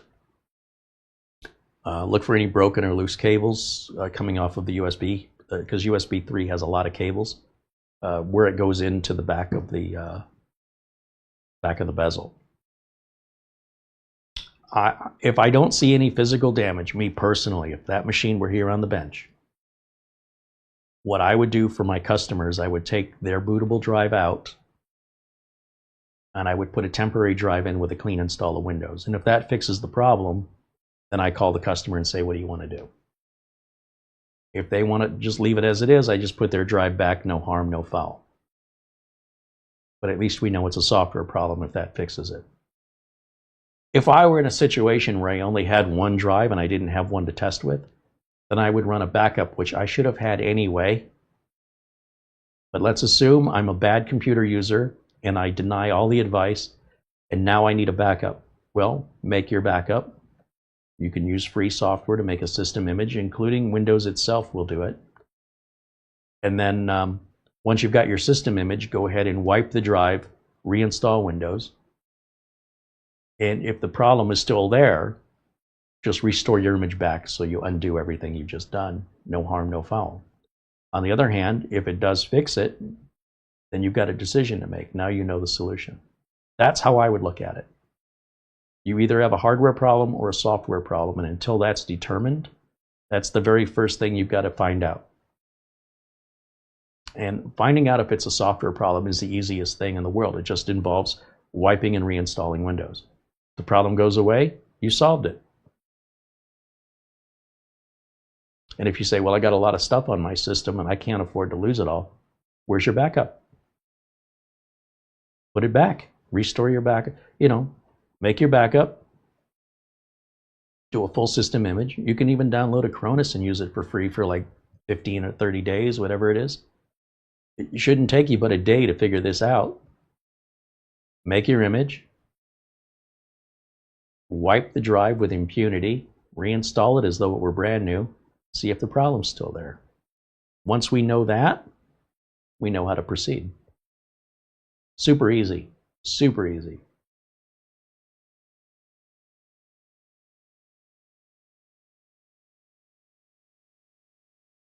Jim Kenny says, I do have a local and a cloud backup, but what you want is a system image. So I would hope you have a system image. That'll make life so much easier to just restore an image if you have to undo wiping it out.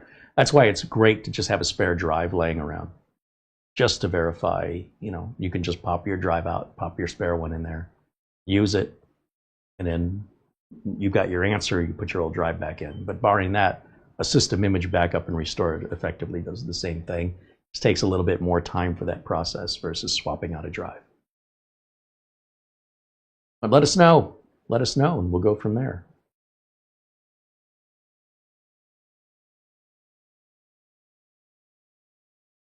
Andy said one of the problems with AI is many of the answers I get about mini computers contain stuff from Reddit. Most of the stuff on Reddit I find to be accurate. However, AI is still improving, and it's improving rapidly. Where AI was just last year compared to where it is today is leaps and bounds better. And I find when it comes to asking computer problems with AI, it's generally right. When it comes to asking more esoteric questions, not so much. But it just keeps getting better and better, and all these kinks will get worked out. But for what it is today, it's really damn good in my experience with it when it comes to trying to resolve computer questions. That's very, very good. For me, anyway. I think sometimes it's just how you're phrasing your questions that makes the biggest difference.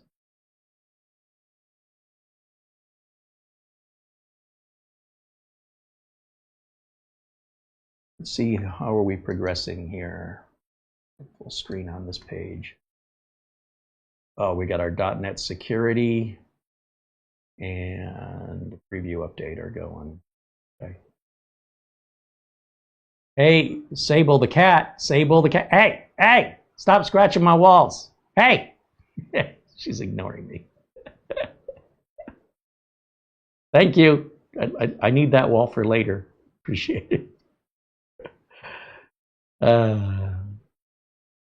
Let's see.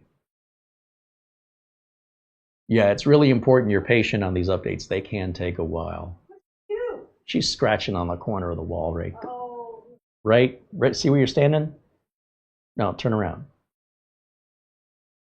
Turn around. Yeah, either that wall or where the box is. I can't tell.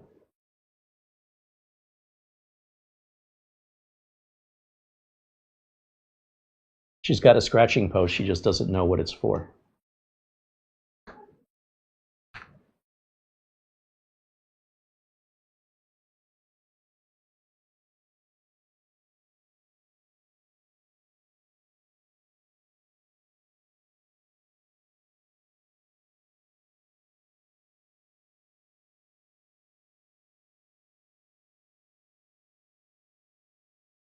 Oops. Do that. Let's go back. So the earlier question about the fans, right? They said the motherboard's a B560 DS3H. Let's open up Copilot.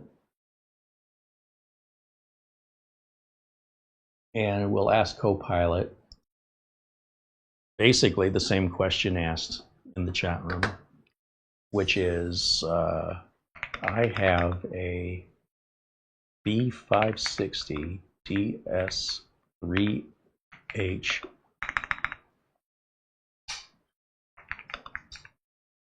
AC-Y1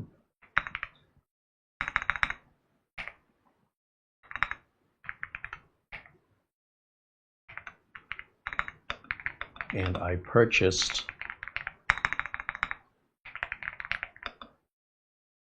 Evonic, EVOU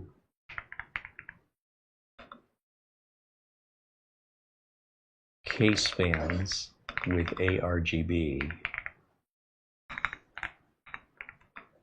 How do I plug them in to the motherboard?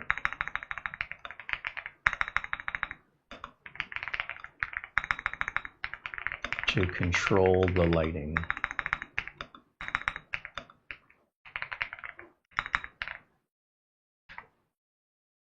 And let's see what Copilot says. Let me pull Copilot up so you can see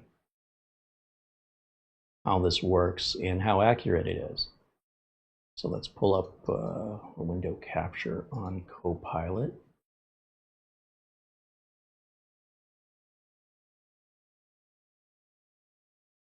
And it says you can absolutely control your Evonic ARGB fans with your Gigabyte motherboard, but the key is knowing which headers on the board support ARGB and how your fan hub is wired.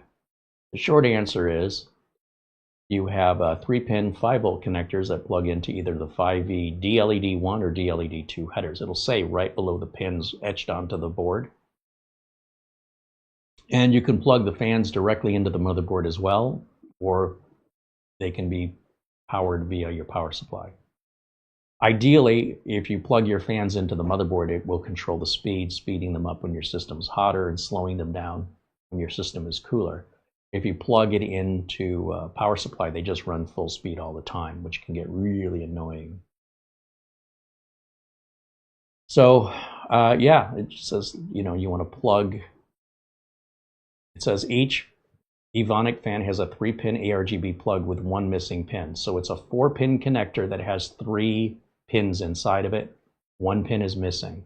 So out of the 4 pins, only 3 are being used. And if you look, you'll see your motherboard will have a matching set of pins coming out. There'll be 2, a space with a missing one, and then 1. And they're all close enough together you can tell they're part of the same connector. And it will say DLED1 or DLED2.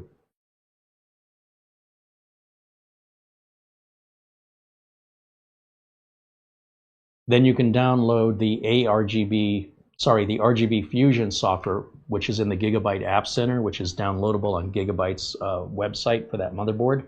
Install the Gigabyte App Center and run RGB Fusion, and then you can change and control the lighting effects. And there you go. Nothing inaccurate about this at all. That is 100% an example of how accurate AI is and can be depending on the subject matter and how the question is phrased. Now, it shouldn't matter if we're using Copilot or Anthropic or ChatGPT or Grok. None of that should matter. The answer should be the same regardless. But hopefully that helps you out. It was really surprising to me on the news that somebody couldn't get into their Tesla. They had basically locked themselves out of their own car. And we're calling the police department, I think because the baby was locked in the car and the battery died. They couldn't unlock the doors and they freaked out and just their brain turns off, right? People go into panic mode, which isn't beneficial for anybody. Luckily, that was beaten out of me when I was younger. But for those that never had it beaten out of them, they freeze like a deer in headlights. Just let the car hit them instead of get the hell out of the way and act. So they go on the news because they want other people to know, hey, if you own a Tesla like me and you lock your doors and your baby's inside and your battery dies, here's what I had to do. What's funny to me about that is I keep seeing the same story over and over, but it's always someone different. These people need to know this. I want to go on the news and let other people know. Other people already went on the news and did this before you, but you didn't watch it. But you think when you do it, people are going to watch you? I don't understand. You didn't have to go through all this if you'd have just watched the news. But instead, now that it's affected you, now you want to go to the news completely oblivious that the news has covered this dozens and dozens and dozens of times, and that information is still on, these news pieces are on YouTube going back years. So they said, well, what we did is, I think she says, my husband decided to ask Copilot or Gemini or ChatGPT, what do you do if you can't get into the door? And then it said, use your key fob. There's a key inside the key fob of the car. And this one might not have been a Tesla. It might have been like a Cadillac electric car, but same situation, same basic solution. Anyway, then they couldn't figure out how to get the key away from the key fob. So what do? They go right back into panic mode. They stare right at the headlights of the car coming at them, and they bust the key fob open. They're so desperate to get the doors unlocked. They don't know how to get the key out. And it never once occurs to them to simply ask a follow-up question to the AI chatbot and say, how do I get the key out of the key fob? And it would have said, you just push a little button, it slides out. But no, they didn't do that. They freaked out. They stopped using their brain. They had the phone in their hand, and they had to put the phone down that had everything they needed to know. And they stayed ignorant, and they just smashed it like a caveman because they were freaking out instead of thinking calmly and reasonably and having some emotional control. But then they take it to the news, and they're effectively saying, hey, if you're an idiot like we are, and you don't watch the news like we don't, so you haven't seen the story before, because it now affected us, we are very concerned that it affects other people like us, so we want you to know. But none of those people like them are watching the news any more now than they were before, so they didn't see the story. And by the way, if you would have just Googled it, you could have pulled up the news articles that were published years before you went and did yours and saw that you're not claiming anything new here. This is all documented and has been for years. And yet the answer is right in front of people and they won't use it. This is crazy. And I want to know, how can somebody that thick-headed afford the kind of money that those cars cost and not even understand what they bought? Let alone have any common sense to, before you freak out, just take a second, use your phone, because that'll be the fastest way. Even if you call the fire department to come and break your windows for you, and the amount of time it takes the fire department to get over to your house, you could have already read the article or watched the video and already had it solved before they arrive at your door.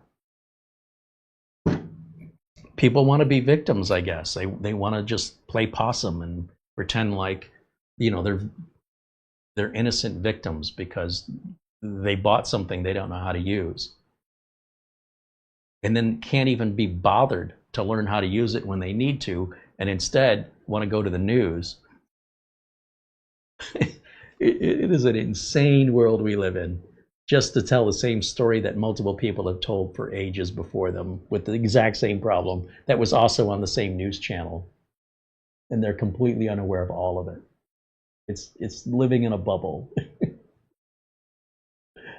Like, I gotta let other people know. Yeah, but other people are in their bubbles. They're not coming into your bubble, so you're wasting your time. Crazy. I want to just let everybody know how stupid I am. Can we put myself on the news so I can embarrass myself that I couldn't do the most basic, simple thing? And where are people going to see this article or this news feature? On YouTube, on the internet. So the very thing you could have used, you are now using to tell your story that you yourself never used to make yourself aware or to solve your problem. Okay, that makes no sense, but good luck with it. And if it's a slow news day, they'll just keep repeating the same story. But wouldn't it be great if the news said, hey, everybody, we've shown you this story from various individuals with various electric cars over the last 10 years, and we're going to show it to you again. The players have changed, but it's the same story, and we're going to keep repeating it until people listen. Of course, the news won't talk like that, but boy, wouldn't it be refreshing if they did.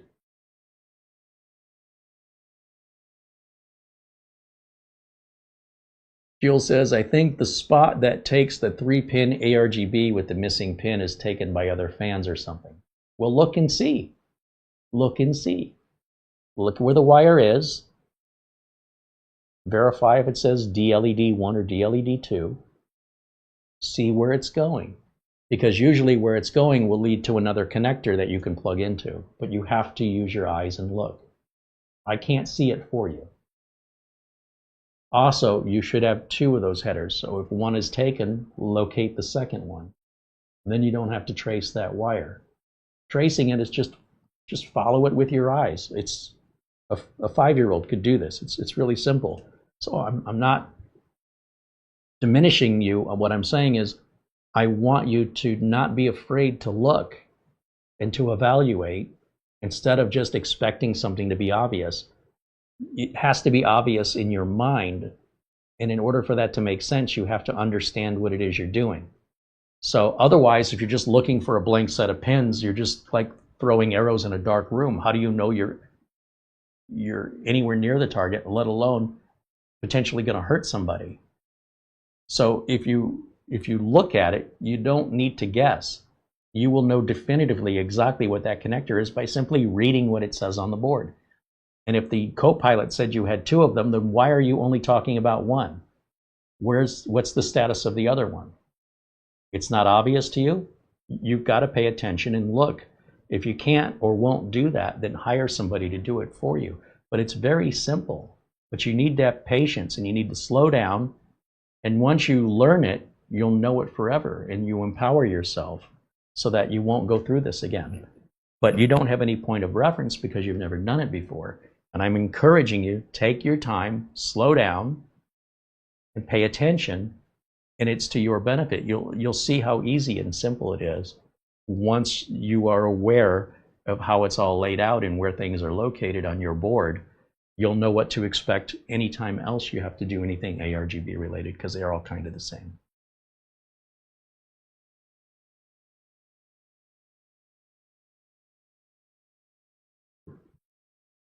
So the board, so Jules says there is not another header. I have looked. Well, if you pull the owner's manual, since we're still waiting here, is this even budged? Wait a minute, I see something. It doesn't look like our update's moving at all. It seems to be hung up on something. I don't know what it's waiting for, but I'm going to tell it to restart. That'll force it. Because it's not locked up, but it seems like Windows Update's doing something where there's a delay. And normally, I would just let that run and let it take as much time as it wants. But since we're live on camera, and I want to get other things done today before we run out of time, I'm going to do something I don't normally do, which is to restart it during the update. Now, as far as this question goes with the headers, again, I'm not quite sure that everybody should be working on their own computers if what you're looking for are excuses. So when it comes to locating the ARGB headers based on what Copilot said, what I would do is download the motherboard manual, and you will look and identify and verify what Copilot said is accurate. And you would simply go to Gigabyte's website. So here we've got, what did he say, a Gigabyte, I'll just show you by example. A Gigabyte Z390 Aorus Pro Wi-Fi. All right, let me bring up the browser and type in Gigabyte Z390 Aorus Pro Wi-Fi and press enter. Now, let me share the screen and I'll show you the results. This is how easy this is. You do have to like put a little teeny tiny bit of effort in, but it's not much. Let's bring up the window capture. Okay, So this is the board you've got right here, according to what you're telling us. And here it says there's a manual, the documentation. And we'll look for that manual in English, and we'll download it. Now, if we scroll through and look for a picture of the board, like a diagram right here, this should tell us where everything is. So there's DLED right there. DLED 1 is right down here, this connector right here. And then DLED 2 is right up here, DLED 2. So you telling me you don't have 2 is a lie. You didn't look, or you don't know what you're looking for. This is what your board looks like. And if you don't know where to look and you don't know what you're looking for, then just go to the manual and it shows you exactly where everything is. Then you know, okay, I need to look at the top right corner to locate this connector, and I got to look at the bottom left side to find this connector. Now you know. But if you're just blindly looking and you have no idea where to look, it's obvious you're never going to be able to find it that way. So this is free. It took, what, 30 seconds? And if one of these is being used already and you don't know why, and you can't be bothered to trace it, then just go use the other one. If you don't have the other one, then you have not accurately told us the make and model of your board, in which case the information we give you does not apply to you because you did not give us the information correctly. So it's really that simple. I mean, there's no reason to turn this into something it isn't. It's very, very simple, but you must be willing to pay attention. And if you won't pay attention and you think it's got to be a big red button that you press, you know, it's more complicated than that, but not much. It's really, really simple. And like I said, once you've learned this, once you have this experience, you are empowered for the rest of your life that if any future related event pops up with any other system, with this knowledge behind you and this experience behind you, it'll be nothing for you. You'll say, oh, that's nothing. And then you'll understand why I'm kind of baffled why you're making this out to be something that it isn't. It's very simple. So check that out. I hope it helps you. I'm not trying to belittle you. I just want you to realize that if you're just not willing to learn how to play the piano, maybe it's just not your thing. But if you want to, 100% you can learn to play the piano. You're going to have to practice and you're going to have to put some effort in. It doesn't necessarily mean you have to put a whole lot of effort in, but you got to do more than just look at it. All right. So with that, let me jump back over to our main screen and see how we're doing. Okay, updates are installing. Very good. As soon as this is done, I'm not even going to go back for any more updates. We'll just shut it down, take a look at the inside of it. And then we can also look at the BIOS. And we can even do our Windows 11 reinstall just to see, how we're at with the drivers.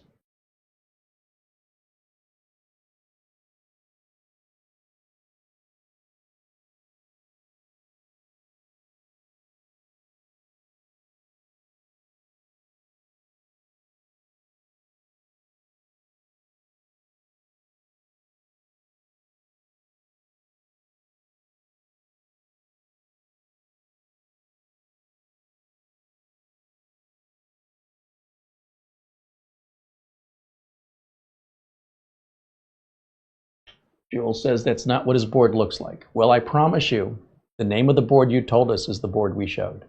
So if there's a correction you need to make on which board you have, did I mix up your answer with somebody else's? Let me see.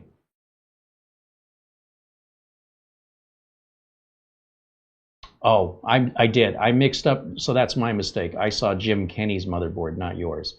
You have a B560 DS3H, so that's my mistake. Just because there's so many conversations, I'm having a hard time keeping them up. So let me pull up the right board for you. So the B560 DS3H. B560 DS3H ACY1 manual. Okay, let's take a look here. and see if we have the right board. Since we're not missing anything watching this update, let's jump back over to our search results. So there's a DS3HAC. I don't know if that's the Y1. The Y1 is a variant.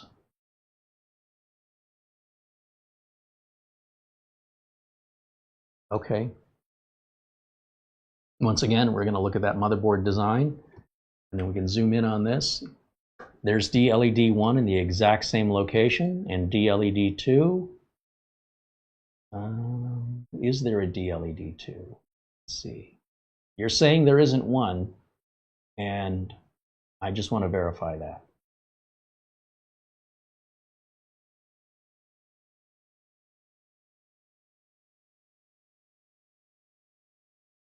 I only see one in the top right.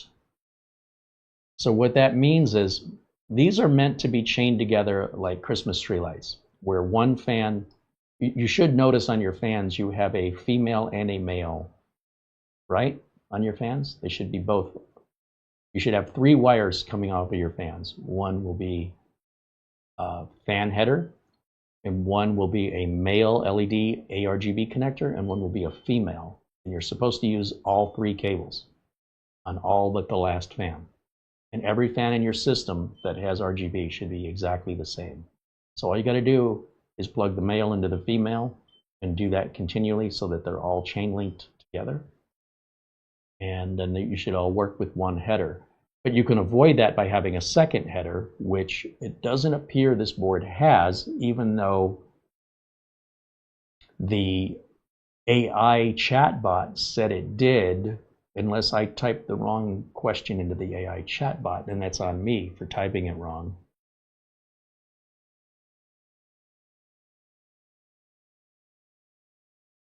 See what it says about the, scroll down a little bit. Internal connectors. So it just says one addressable. So A is addressable. RGB, red, green, blue is an LED. So one addressable LED. So the chat bot apparently gave us misinformation, or again, I have to go back and look at the chat bot, see what I typed. But again, that's not a limitation for you. You just plug it into your other fans. Okay, let's go back over to see how our computer's booting up here. Still doing updates, okay.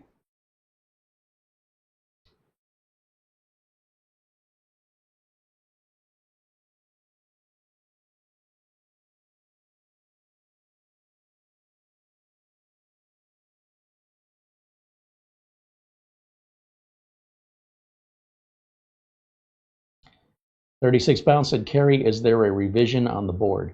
Well, the Y1 boards are the cheap bottom of the barrel discount boards. So when you bought that, my guess is you were trying to find the cheapest board you could find. Now you're looking for features on the higher end board that you didn't buy. That's the why the Y1 doesn't show up by default, is it's not meant to be sold to individuals. That board was meant to be sold to manufacturers only. You're not supposed to have that. Now, on the other hand, if your system was pre-built, which I think you said it was, that's exactly who that board was meant to be sold to, a system manufacturer. And that would mean that when you have questions, you go to the system manufacturer for those answers. But you don't have to. I'm just saying that Gigabyte says, look, we're not going to give you much help on this because you're not supposed to have it. We sold it to them, and if you have any problems, you go to them. That's why we never offered these for sale. But there are people selling them. You can go on Amazon and Facebook and you can just buy the board. But it was never intended to be a consumer purchase board. But if your machine is pre-built, that was exactly who that board was intended for, under the strict conditions that the manufacturer is the one you go to for support. You don't go to Gigabyte for that. And Gigabyte reduced the price of that board by taking all the support away from it, which made it cheaper for the manufacturer so that they could sell it for less money and can still afford to support it, so that if you have any problems, you would reach out to them and see what they tell you. But I can tell you exactly what they're going to tell you, which is you just chain them all together.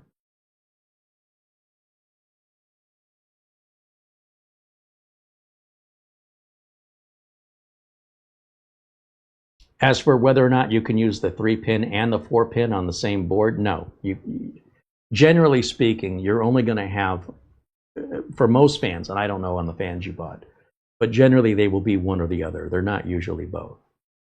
I know that there are some out there that will work with both.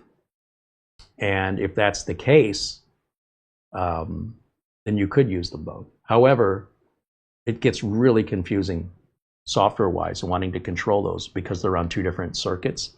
And then it's going to make a mess out of you trying to make them synchronize together because you're using two different communications protocols.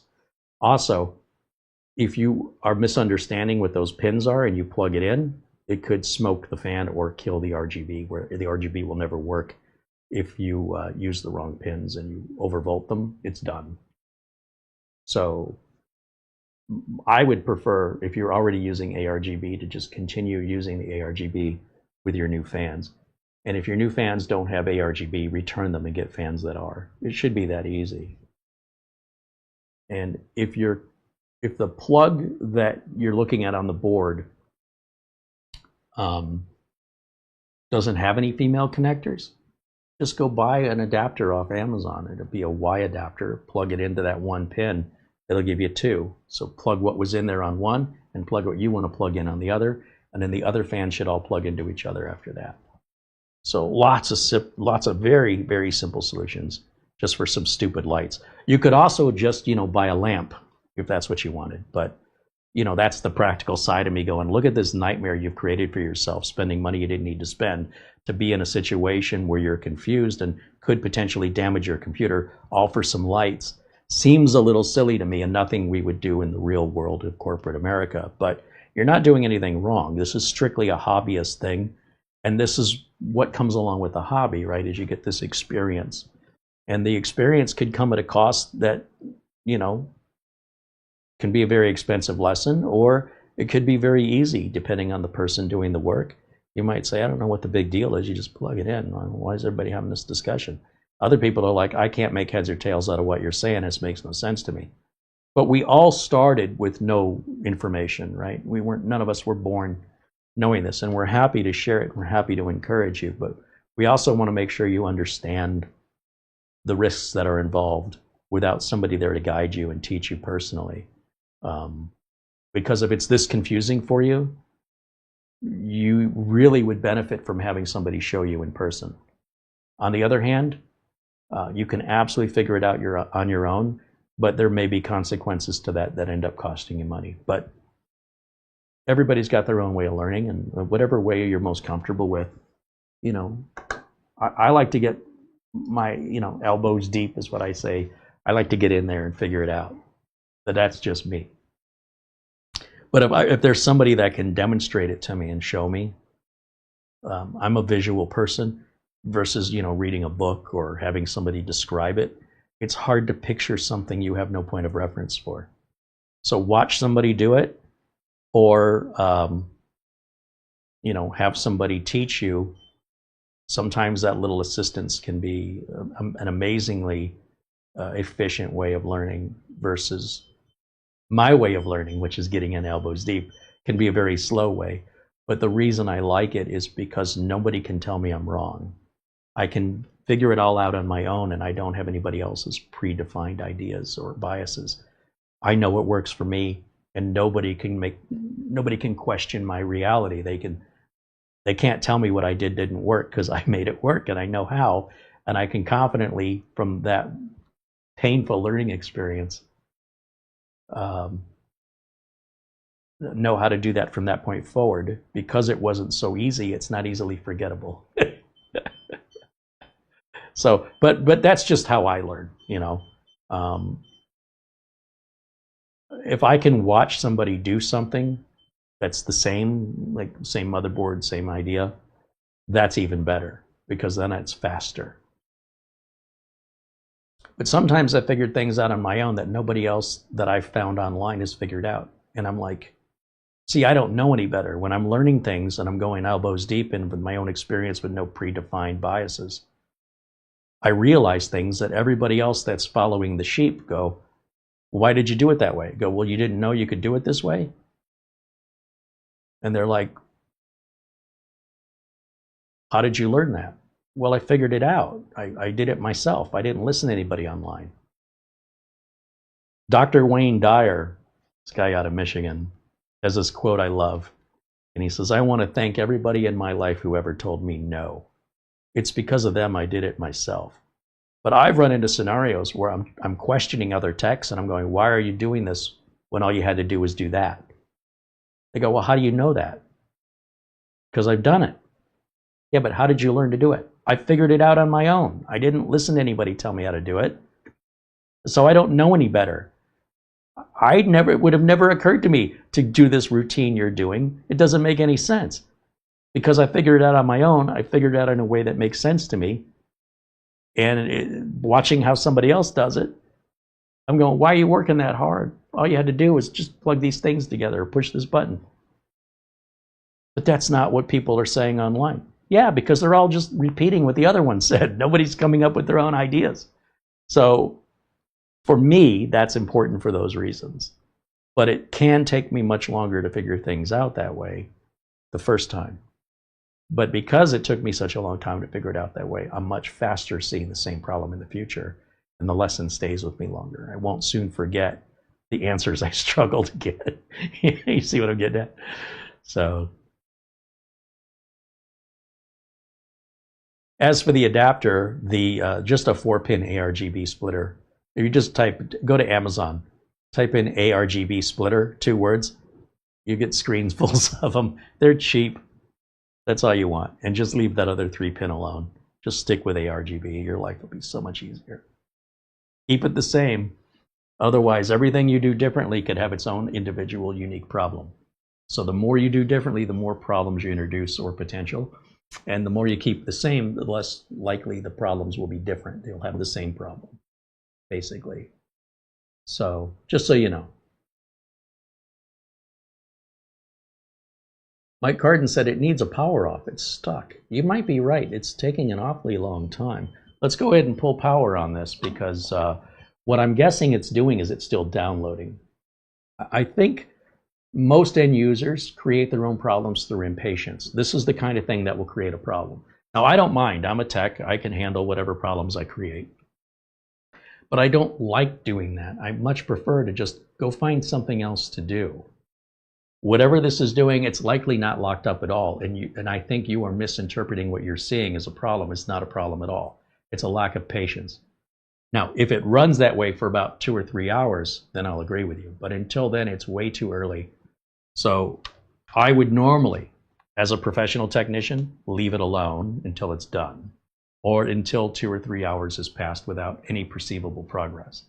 To jump ahead without that is, I think, a wrongful assumption that is likely to introduce problems. When you pull power during an update, there's a good chance of a file corruption. Now, we're going to reinstall Windows anyway.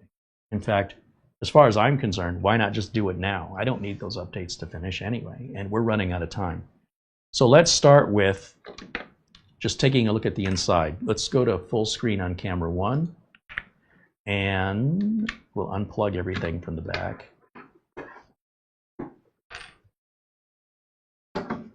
Let's go ahead and start by taking the rubber feet off. You'll also notice we have an arrow right over here that points to this little cutout that you can put a spudger in to lift the back off. It also says, okay, this faces the rear. It's got the word rear right there, meaning when you put this plate back on, it's not going to sit right unless you've got it oriented in the right position. And so to have that little helpful reminder right there is very useful. Now, these feet, because it's a brand new unit, they should come right off without much problem. But after years of the adhesive drying out, you might end up tearing the foot or ripping the adhesive. Hence, they give you 2 additional feet for that. But when it's new and everything's fresh and, hasn't been sitting for a long time, it should come up really easily. Now, I've seen some people use tools for this. I just use my thumb and grab an edge. See how this finger pushes against the Mini and this thumb is moving this way? Just pulls right off. And they're coming off nice and clean. All the adhesive is sticking to the bottom of the foot. Beautimous. And then we'll grab a screwdriver here, which I'm guessing is going to be a Phillips. It's way down. No, it's not way down. It's right there. I can't see it. So I'm kind of going in blind on this. And let's see, we got one screw there and one screw here. And the other two corners.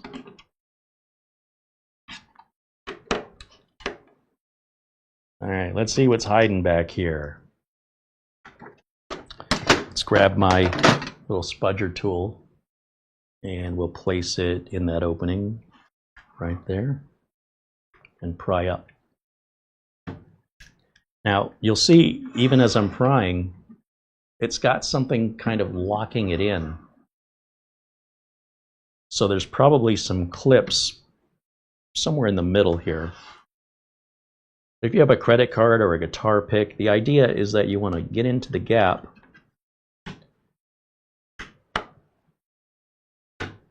and move the plastic clip away. So all I'm doing is when I'm bringing my spudging tool around the edges, I'm looking to feel, so if I can get this in this little gap, if I can get any recess in there, and put a little bit of pressure on the lid by lifting, I can get a finger in there, kind of lifting up on it, slide the tool in, and just slide it towards me. And if need be, bend the case away from the clip. And all of a sudden, everything just opens up. Now you'll notice we have a wire here. That's for this fan. We have two bits of thermal tape. Neither one has any film. They're both tacky. So they are ready to go. Inside, we've got a single RAM module. Let me unplug the fan from here for a second so I can bring this up to the camera and give you a nice close-up look at what's inside. Check this out. If you were to order this bare bones, that's how easy it is to open up and put your own NVMe in here or both. There's your CMOS battery right there. There's a single RAM module. Now some people say, oh, it's not in dual channel. Well, if it was in dual channel, we'd have to replace them both to upgrade. Because it's in single channel, we just need to buy a matching one of these to double our RAM. So it's going to cost half as much money. And there's no waste. So either way, we've got a Kingston 512 gig NVMe drive up there and name brand memory, which, you know, you're not really seeing much name brand components these days. With the NVMe and SSD prices going up, especially with a lot of these off-brand Asian brands off of AliExpress or even Amazon, we're seeing no-name brands generic on RAM and storage now because they're cheaper. So Minisforum is still using quality name brand NVMe and RAM, which I think is admirable, very respectable, knowing that that's probably costing more money, but it's also good stuff. So anyway, that's all there is to it. It's a pretty simple machine.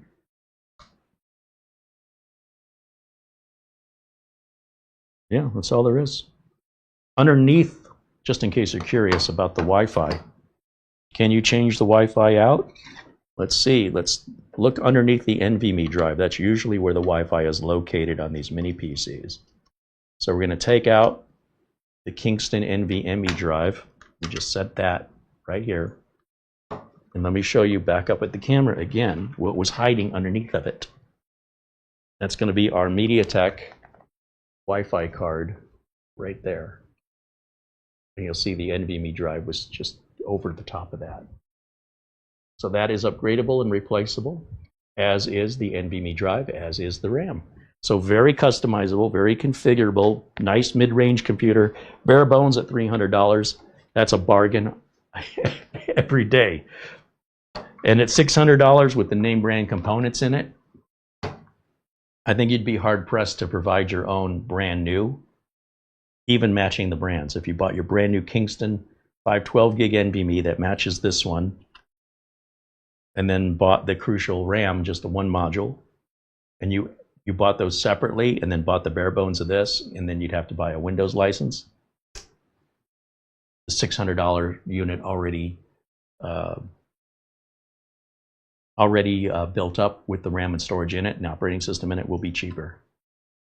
And you don't have to worry about voiding any warranties or causing any damage because it's already done for you. So you can immediately take it out of the box turnkey, just start using it right away. Some people have nightmares about having to do this kind of work, and other people have nightmares about accepting the components that the manufacturers include as not being good enough. But it's really hard to expect all of that at a cheap price. You know, people that want to be ultra demanding must be willing to pay more. That's it, or you get nothing, right? Money talks. So for what they're asking for this, for what you're getting, I think it's a bargain all day long.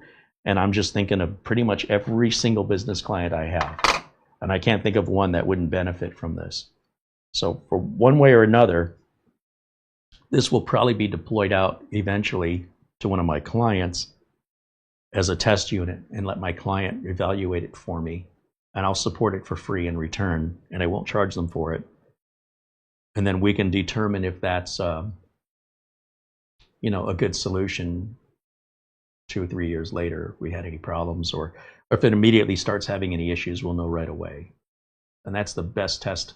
There's no benchmark better than that. You just got to find the right customer willing to accept those conditions. And there's a benefit to them and there's a benefit to me, and that's the best test we can throw on it. Okay, so putting this back together, let's see, this said it was facing the rear. And this fan went over here by the RAM. So let's go back to the close-up camera. Right here. Yeah, these glasses that I'm wearing, these are great for reading the screen, but for this close-up work, I really need the magnifiers. So let me get the heavy-duty glasses out here. Oh, there we go. Now I can see that little teeny tiny connector.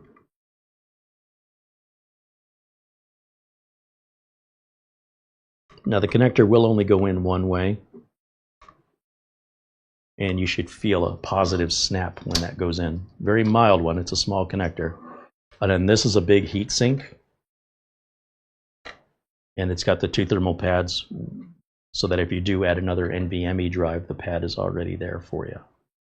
And then yeah, you can see now underneath the lid where those little clips are that we're holding it in. I can see them now. But when you can't see them, and I've never opened one before, it's why you want to be real careful with a spudger tool like this, or preferably something made of nylon or plastic, so you don't score anything up, damage anything. And then that little indentation where we had placed this initially, that's where the arrow goes. And that's how we know not to put it on, you know, upside down or 180 degrees off of where it should be. Now the other thing is if you keep the feet off of it, it's sucking air in here. And if you just leave the feet off, you suffocate the machine. So it's critically important that you put the feet back on it. And if you rest it on its side, you're blocking an air vent that way. You're blocking an air vent that way. You're blocking an air vent without the feet on it. The only safe way I can run this without the feet is turning it upside down. Now all the vents are available. So to leave the feet off and keep the screws out of it, I'll just leave it upside down for that reason, so you understand why I'm doing that. And let's go ahead and plug everything back in. But because we're going to reinstall Windows, we're going to leave the Ethernet port off, empty. I'll get my spudger tool out of here. We're done with that. Let me grab my Windows 11 media, and we'll plug that in right here. And then I need my keyboard and mouse plugged in, so we'll use one of the USB 2 ports.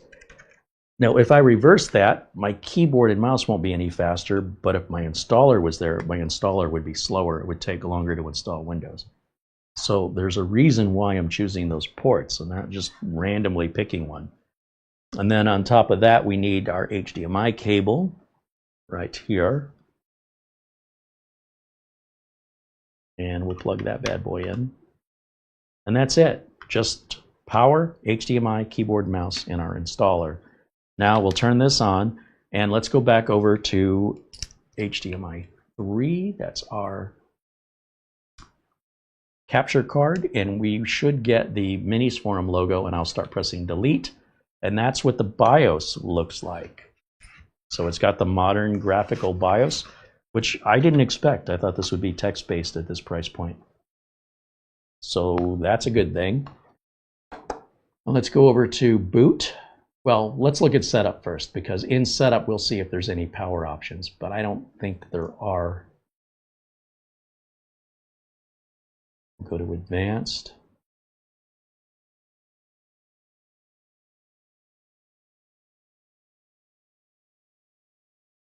Yeah, there's nothing here regarding power. Let's go back one. Power and performance. Oh, you can change it. Oh, I see. I was wondering why the other mode said not available, because it's either already defined or you have to define it yourself. So good luck with that. Some of you were bold enough to do that. I'm going to leave it alone. Okay. But it is there, you know, so it is flexible in that way if you want to do that. As for the boot options, I generally leave these alone, but I just want to temporarily override the NVMe to the USB, right, which is currently boot option number 4. So what I would do is I would hit escape and click OK, and hopefully that takes us back. It does. Go to the boot screen, and then this should ask us how we want to boot, just this first time only. Or no, it doesn't. It's actually just booting. I thought it was going to give us our boot setup. That's a different menu option. I've selected the wrong thing. So in order to expedite this, I'm going to pull the power. We're just going to pull the power, plug it back in again. I'm not worried about file corruption because we're going to erase everything in this process regardless. So it's irrelevant. And we'll just try to move things along because we're already over 2 hours, and I've mostly just been talking, waiting for updates that were taking forever. So once I see that Minis Forum logo, right here it says BBS menu. That's what I meant. Boot is literally to boot.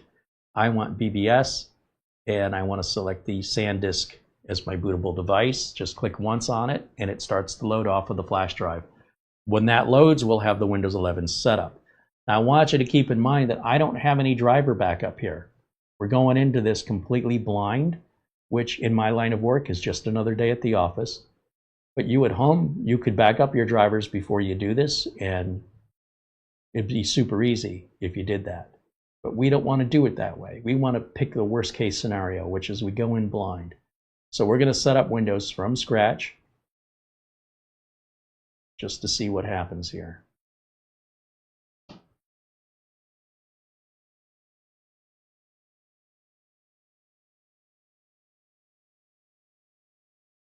Accept the license agreement.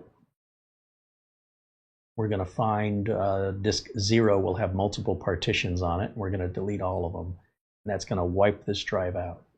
I'm going to return it back to the way it came from the factory that makes the drives, which is it will just say one disk 0 that's unallocated with no partition. Right? So now there's only one disk 0 completely unallocated. Total size is that 512 gig size. That's the Kingston NVMe. Disk 1 is the flash drive. It has 2 partitions on it. That's our installer. So we want to install to disk 0 and hit next. So summarizing, this is what you're going to do. I really wish they got rid of this screen. Hit install, and it's formatting, it's partitioning, formatting, and copying over the files we need for a clean install of Windows 11. Now you'll notice it did not ask us what version of Windows 11 we wanted. It did not ask us for a product key because the product key is already embedded into the BIOS on this, so you cannot change your Windows version without customizing your installer. And instead it will just default to what the machine was registered with, and you never have to enter your product key ever. Pretty nice. It will auto-activate when we go online and check for Windows updates. We never ever need to know our product key on Windows, except the first time. After that, the Windows Update server will remember your serial number on your motherboard and your product key and will reassociate them automatically without any input from you. This avoids support calls, right? It's in everybody's best interest for the things to work automatically or auto-magically, as the case may be, so that we're not having to educate every single end user that wants to reinstall Windows. It just becomes more simplified, more reliable. And asking about the RGB fan, said now he has found on Amazon the RGB splitter that I was mentioning. Perfect. There you go.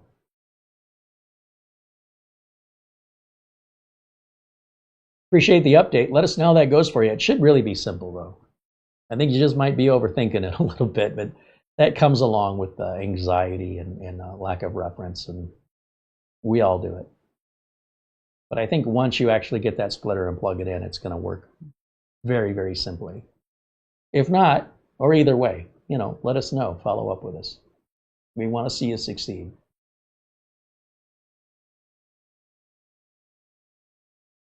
Gary Tatum says hello.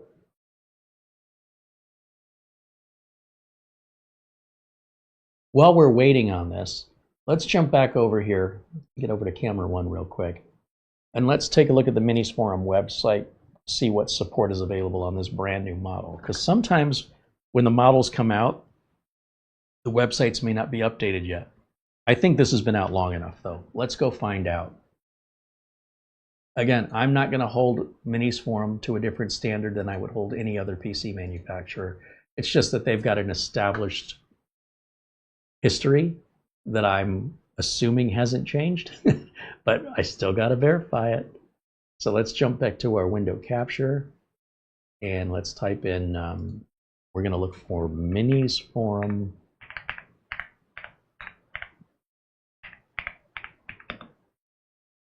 I spelled it wrong. Minis Forum support. Okay, first link is the support center, and we're looking for drivers and downloads that we might need on this. For what? Well, right up here, I mean, we can search for the entire catalog or just tell it you need a light, wrong keyboard, light M1. Let's see what pulls up here. Nothing. What do they call this thing? I've already forgotten the name of it. It's a 125, I know that. 125H. How about now? No?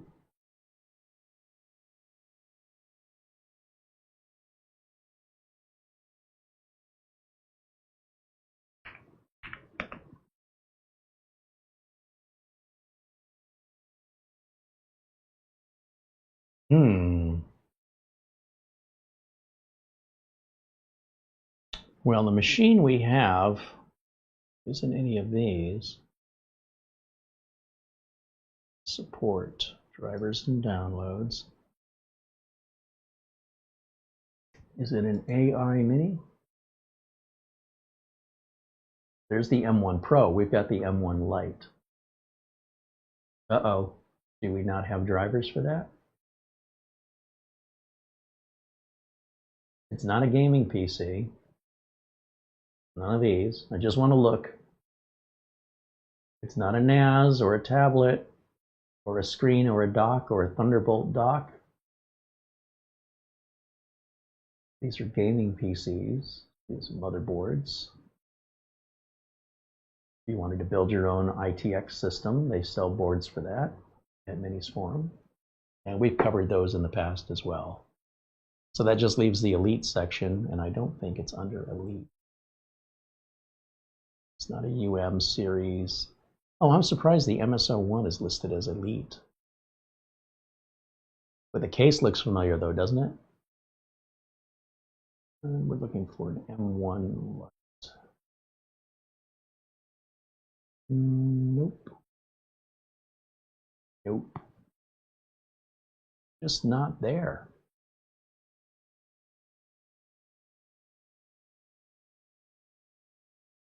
So, as I mentioned, sometimes when these computers come out, The website has not yet been updated.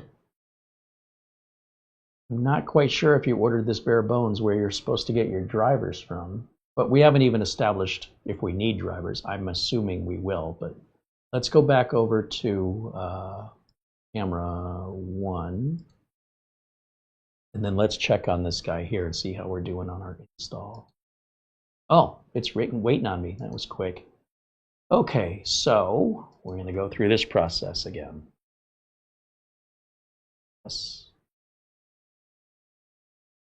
US, skip.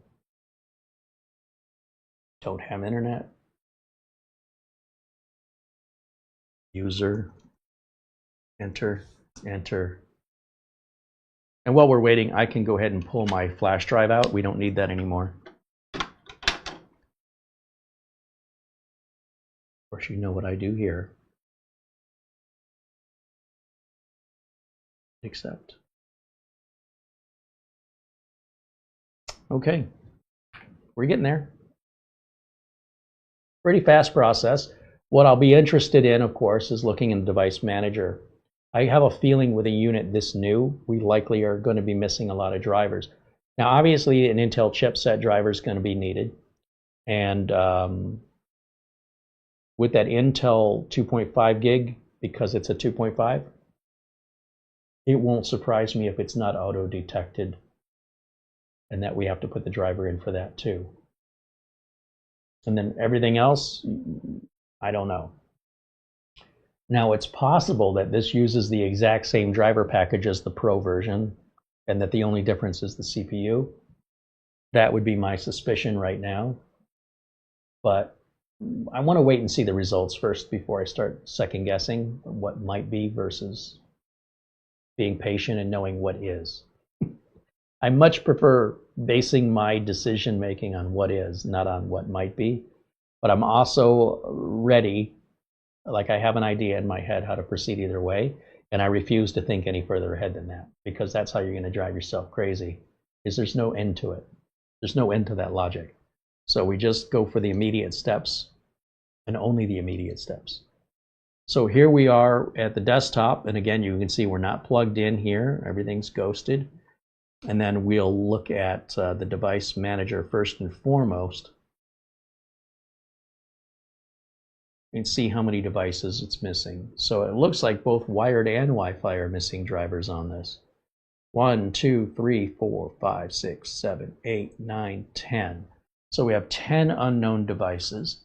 And before you freak out about it or overreact, the first thing I want to do is get this online and go to Windows Update, because Windows Update may provide all 10 of those drivers for us.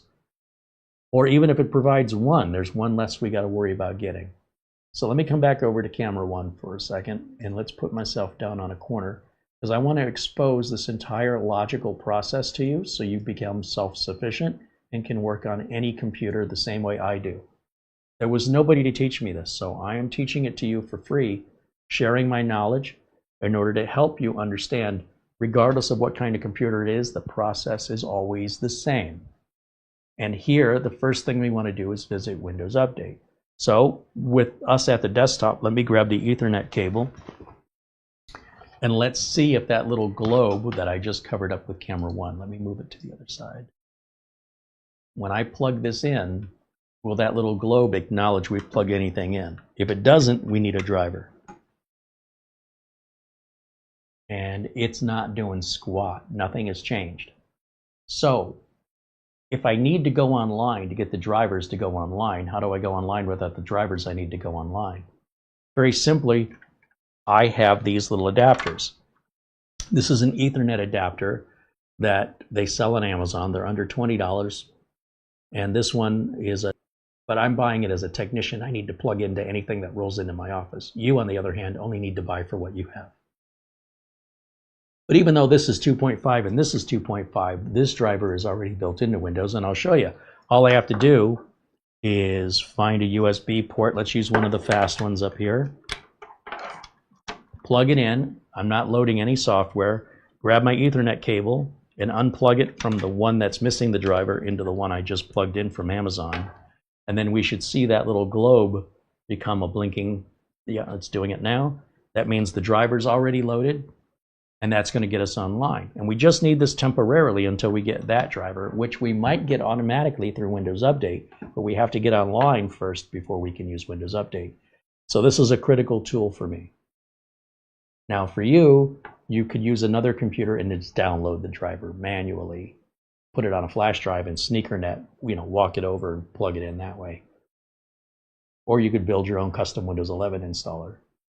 But this is how I do it. Let's go to Windows Update now. So let me drop camera 1 because no matter where I put it, I'm always blocking something on the screen.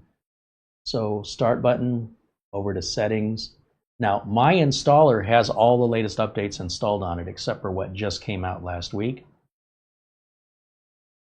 So what I should mostly be getting as a result of checking for updates are drivers, if they are available at Microsoft.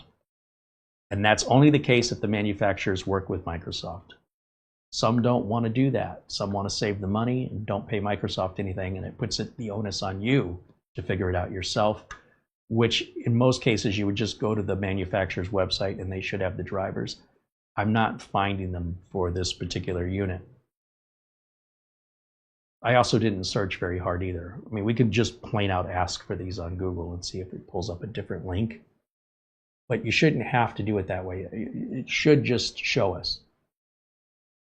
So while we're waiting, again, there are certain things that I just find this is a good time to change some things. So under Advanced Settings, for example, Advanced Options, I like to turn these features on. I also like to look for any optional updates because this may be drivers we need, but it isn't. It's just a preview update. We'll grab it just because. And then if you go to, again, under Advanced Options for delivery optimization, I always turn that off with reasons I explained earlier. We can check our power settings to make sure the screen isn't going to go to sleep on us. See, before it was defaulted to never and never. That's the difference between a clean install and a modified install from the manufacturer. I'll set it to 2 hours here and to never because this is for saving batteries. Since we don't have batteries, it doesn't make any sense to put a computer to sleep. And then over here, change what the power buttons do. For whatever reason, it keeps defaulting to sleep when batteries are not involved. I want the power button to shut the computer down. And there is no sleep button, so it doesn't matter what I set that to, but that just keeps my OCD happy. All right? Sometimes we just do things for psychological reasons. And if it's not a big deal and it's not getting in anybody's way, it's no harm, no foul, but it's likely just wasting time. But if that time is 4 seconds, I don't care. So we'll go ahead and let these downloads install, and then we'll reboot and see where we're at on the device manager. In fact, I can check it now just to see if anything took effect. And you can see many things already went away. So we've got 1, 2, 3, 4, 5, 6 now instead of 10. So Windows Update already took care of 4 out of those 10 for us. Let the computer help itself before you step in. Unless you just like working harder and doing things in the most difficult way possible. Go with the flow. Give the computer every opportunity to provide itself what it needs. And then after you've exhausted that, see if it still needs anything, and if so, provide it. So that's why I'm not going to cross the bridge until we get to it. I also want these updates as soon as they're available, so we'll turn that on. Once again, if we look under System Properties, you'll see that the Pro version was installed even though we didn't ask us. And we should be activated since we've hit Windows Update. It's possible it already activated us. Obviously, you got to go online for that to happen, and it did happen. We never entered a product key, and we never asked it to activate. It did this all automatically because we stayed out of its way. If we can stay out of the computer's way, our reliability and performance goes up, at least as a technician. And it's a philosophy I firmly believe in.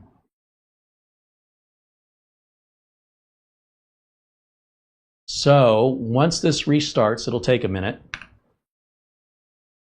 It's possible that other drivers install. and we'll check Device Manager again. But I can tell you right now, we are going to need the Intel chipset driver, and that's going to resolve a lot of these issues.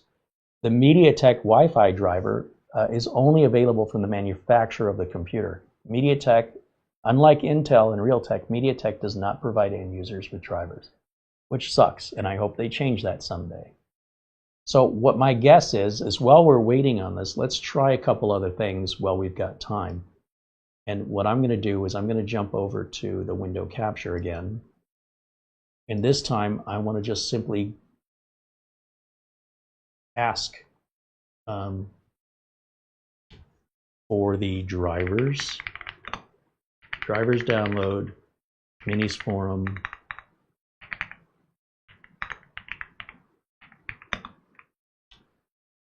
M1 Lite 125H, I believe is the name of this.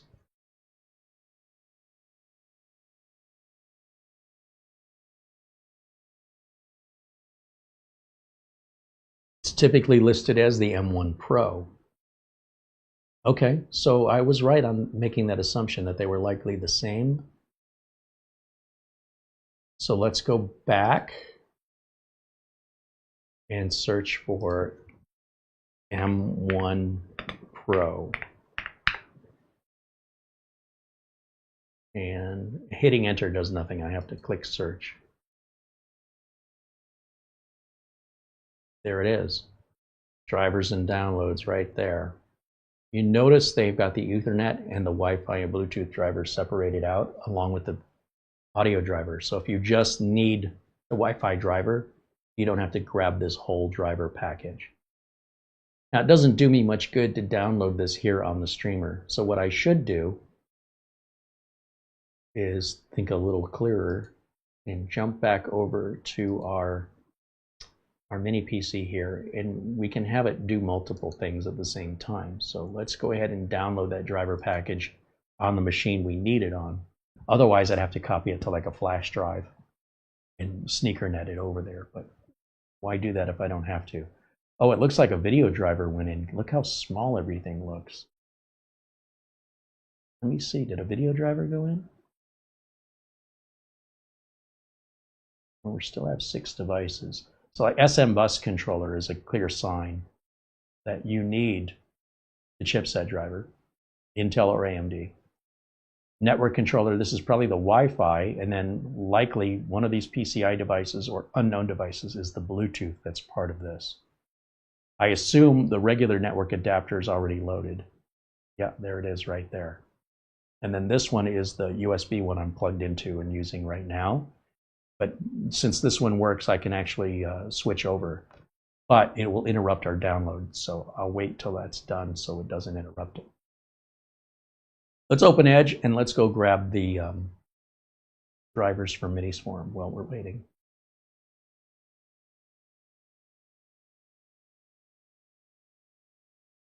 And it should be this easy with all manufacturers. You should just be able to type Minis Forum support, and the first link should take you right to their support center, which it does. We want drivers. We can search for M1 Pro. Click search, scroll down, download all the drivers. Driver package, that's the whole package. Up here, you'll see it's downloading, does that say 1.5 gigs or 15 gigs? I can't tell. 15 would be massive. I think it says 1.5. Let me change my resolution because that'll help me read the screen.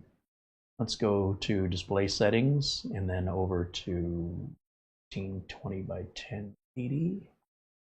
Oh, so much better. Okay. And we can keep an eye on Windows Update. We haven't interrupted that at all. And then we'll go back over to our Edge browser and check on our downloads. 3 dots, go to downloads. Yeah, 1.5 gig. It's actually quite small. So we're doing 2 things at the same time. Once we reboot, we can again go back to Windows Update to see if there's any more updates. I don't think there will be. And then all the other drivers we need should be in the zip package. And then that's it. We're good to go. And if you were to order this bare bones, you would have no choice but to require these drivers. But if you order it with it already with storage and RAM in it, you don't have to worry about this unless you want to, reinstall Windows for some reason. But you could simply back up the drivers you already have in that scenario. It's a good idea that you back up the drivers for any computer you have before you need them. Just put them away somewhere. If you do that, then you can just copy them onto a flash drive if you ever need them, and you don't need a little USB Ethernet adapter, as I'm demonstrating. But I'm coming into this completely unprepared to generate a blind, going in blind scenario. But you don't necessarily have to do that unless you choose to, because you can do this ahead of time. So for example, if I ordered the bare bones version of this, I've got a couple days before it arrives in the mail. That's plenty of time for me to get on an existing computer and take care of downloading this and putting it on a flash drive, because I know I'm going to need it. So why wait until I need it? In the time that I'm waiting for the unit to arrive, I can prepare for receiving it.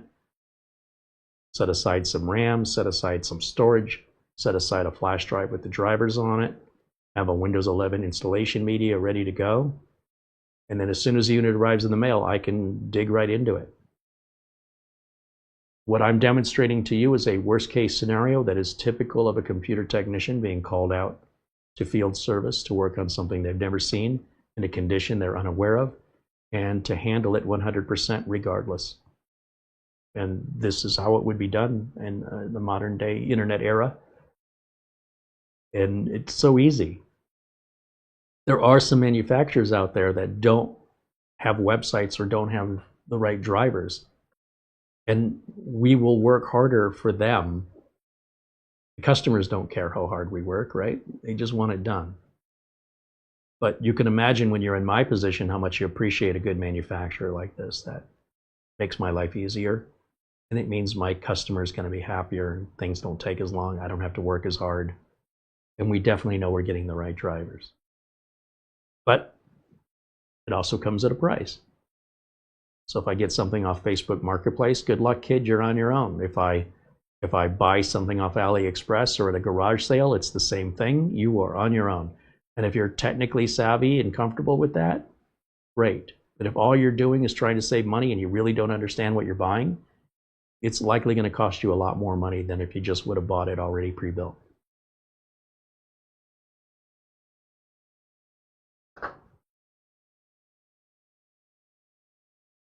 Let me jump over here.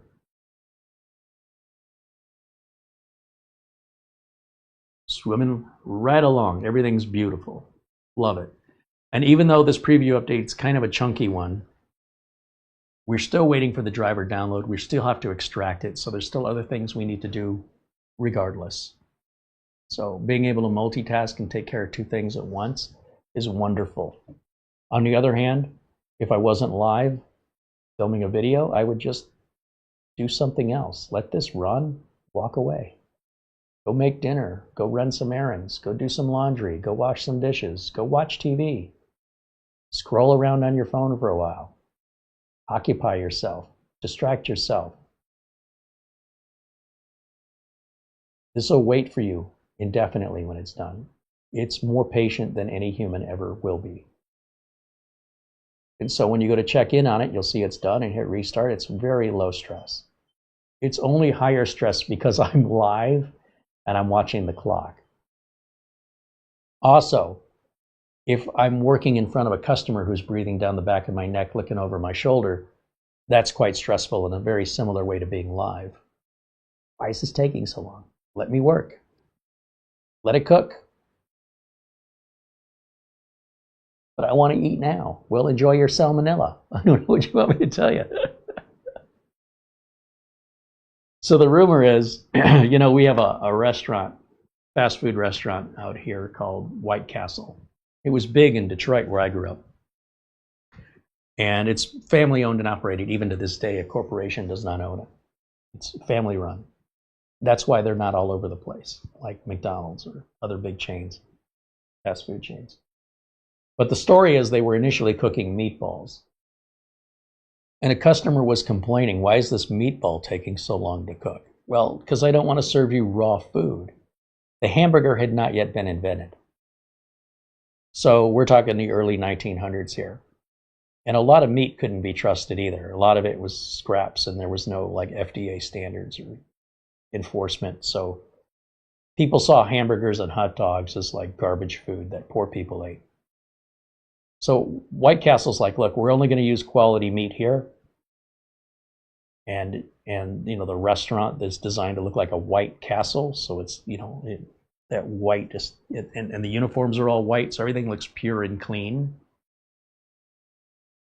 And to convince the American public that this isn't the throwaway meats you're used to with hamburgers and hot dogs. These are, you know, quality meats. So somebody comes in to try it, and they're like, why is it taking so long? And he's like, because it's a meatball and it takes a while to cook through. And he goes, well, I'm hungry. Can't you speed that up? And the guy's kind of pissed off, you know, the cook. So he takes a spatula and he pushes down on the meatball and flattens it out. And it cooks much quicker that way. Then he's kind of looking at it, and he grabs a roll, just a dinner roll that he's got in the restaurant, and he splits it in half, and he puts the meat on it. And hence the hamburger was born. Now later, an employee suggested putting 5 holes in the patty, but this is a very small hamburger. They're called sliders, and they'll put cheese and onions on it and pickles, and they wouldn't just sell one. You would buy them by the sack. And it was one of the first drive-thrus. You would pull up to the window, take it home. It hadn't been done before. And of course, all the knockoffs started coming out that looked like White Castle, but they were called, you know, White Knight or, you know, some other knockoff name, and he sued the crap out of them. But it's fascinating how, you know, a customer being impatient resulted in an invention of a food we take advantage of, and even the process of ordering food to go, and the fact that you can feel confident these days eating a hamburger or a hot dog, knowing it's not the throwaway leftovers that they used to be that, you know, could be 2 weeks old and rotting. They just cover it up with seasoning, because that's how it used to be back in the day. And so companies like Nathan's Hot Dogs, they had to battle against food safety. Oscar Mayer, same thing. People are like, don't eat hot dogs. That's the poor people garbage food. You're going to get sick. You're going to die. You're going to be very ill. Stay away from that unless you are just on the streets with no money and you just nothing else to eat. And Nathan's Hot Dogs hired some people that were there that worked at a hospital. And they said, hey, I will give you guys hot dogs for free to walk around Coney Island and eat them, because if people see people, you know, wearing medical uniforms eating them, they'll know they're safe, and that differentiates us from other hot dogs. And it worked. Took some time, but then people got on board. And I love these stories because it took somebody to think differently and to be bold enough to execute that and to find a clever way to work around the concerns of the customers. And, you know, progress. All right, so since we've downloaded that file, let me go back over and extract it and get it ready for us to use. In fact, we could probably implement it right now. If I open this file and extract these contents, I'll just go over here to extract all.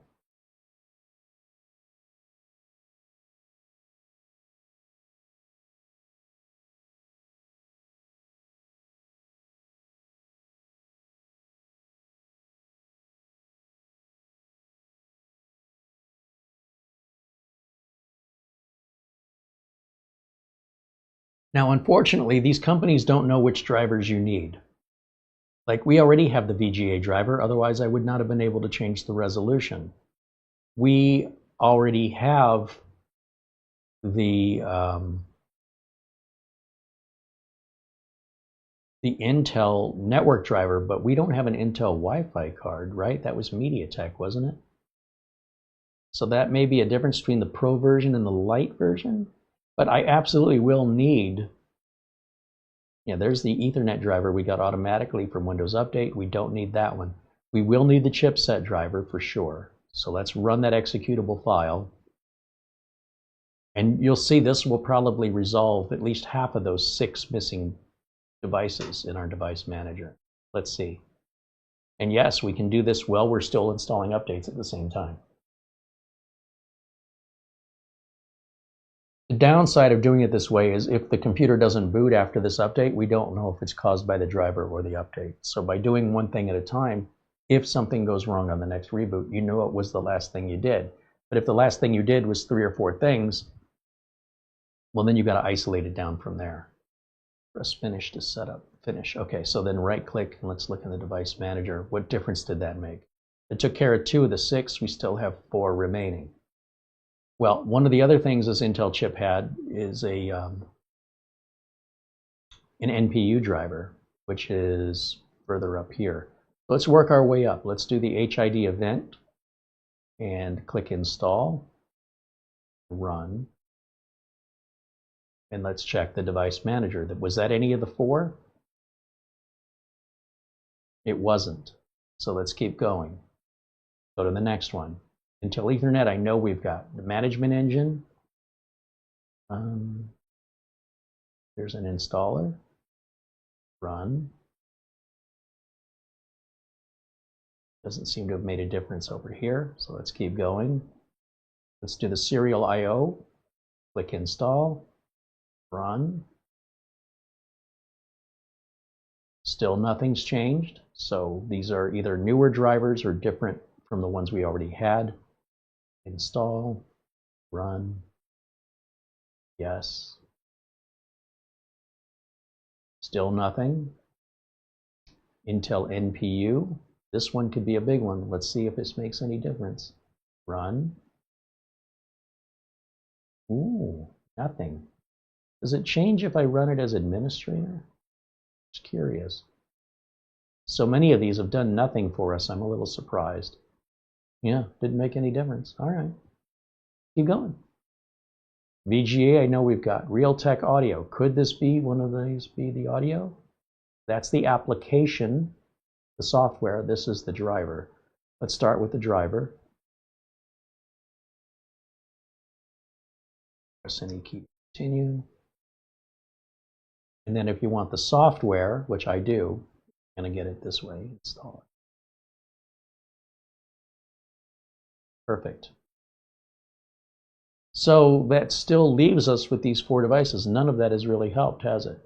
So one of the things I can do is click on one of these items and go up here and find the add drivers, update device driver. Let's do that and point it to the downloads folder where we extracted these files. Right in there. Click OK and let it look for itself. And what it's telling us,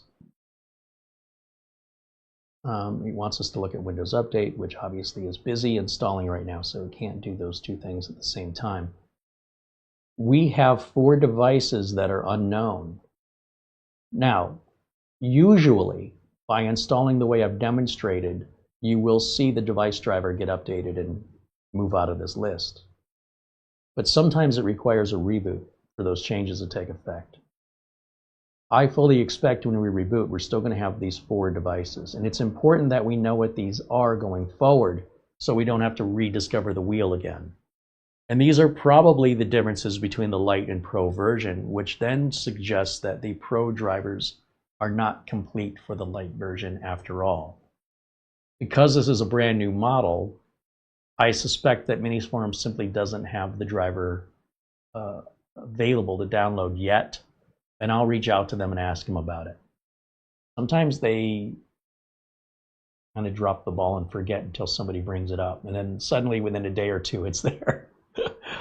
The squeaky wheel gets the grease sometimes, but this is going to be the MediaTek controller.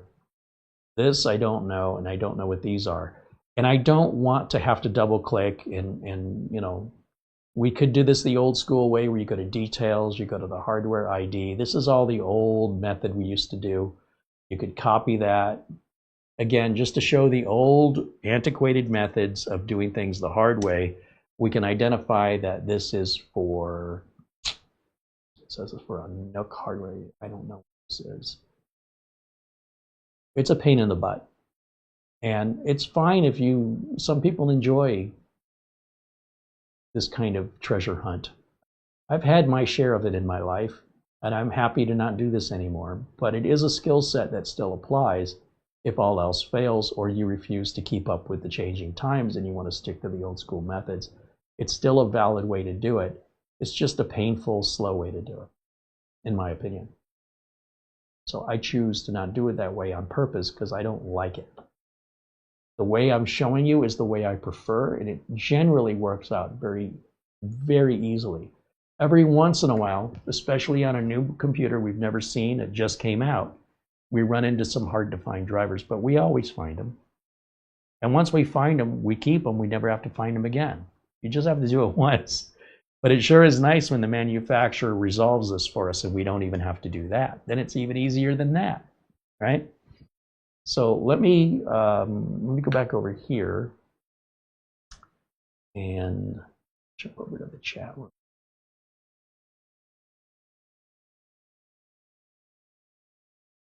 Andy said he didn't have any problems finding drivers on the AI X1 470 bare bones. That's been out a lot longer.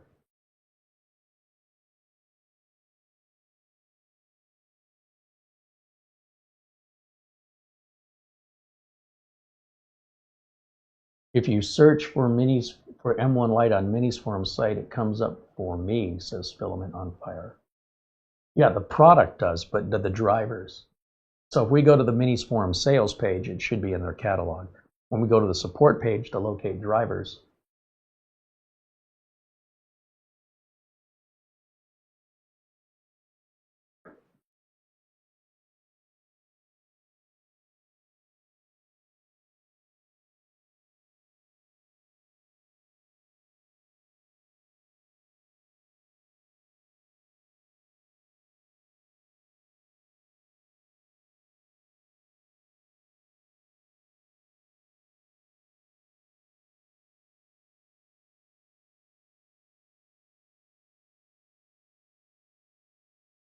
let me see.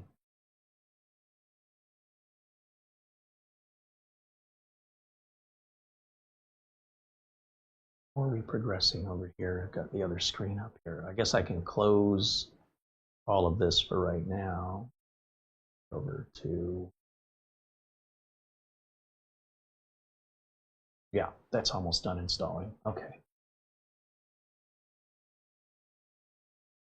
Bajin guy said YouTube just quit. Did it? Everything's fine over on our side. We haven't had a single drop frame. This entire stream in 4K has been 100% perfect. Of course, now that I've said it out loud, no, we've had absolutely no drop in signal at all. Everything's perfect here.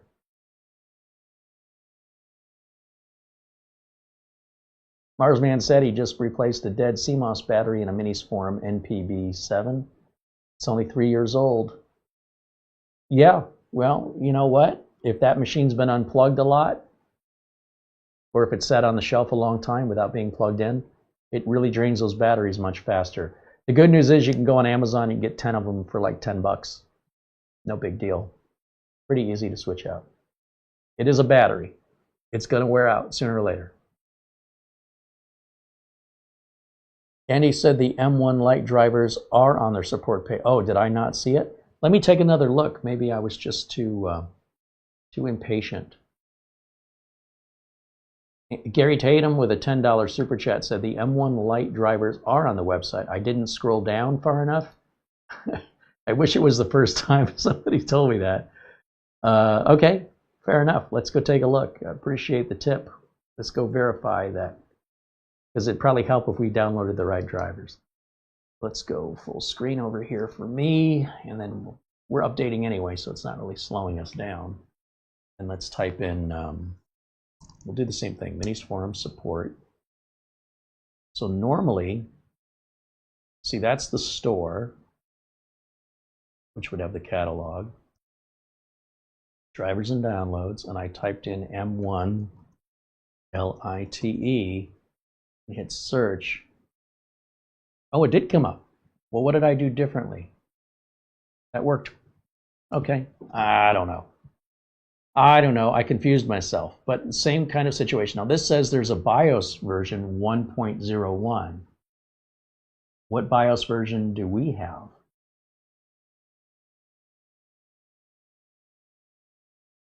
Let's go ahead and download the driver package on this one. And while that downloads, to avoid any confusion, let's delete what we downloaded previously. So let's get rid of this and get rid of this, because that is end user error. And it looks very similar, 1.5 gig. But we'll let that download. And while it's downloading, if we want to check what version of BIOS, we can use CPU-Z for that. Just go here and download CPU-Z real quick. It's freeware. We'll get the zipped version of it so we don't have to install it.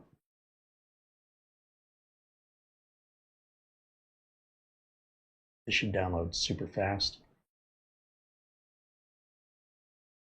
And let's open that, extract it, and run it, and see what BIOS version we've got.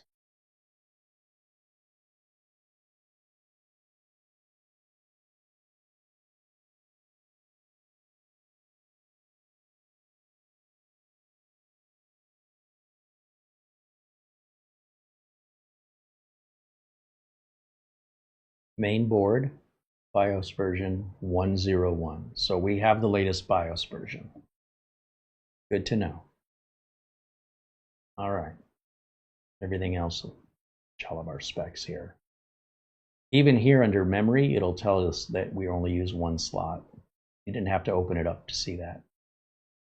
We can see that which DDR module, who makes it, what's the speed, the JDEC settings on it. Of course, when we look at slot 1, this tells us how many slots are available and how they are populated. This one not being populated, it tells us that it's empty, and we've already opened and saw this, that it was empty, but this is another way to do it without opening it. Sometimes CPU-Z is wrong, but usually it's right.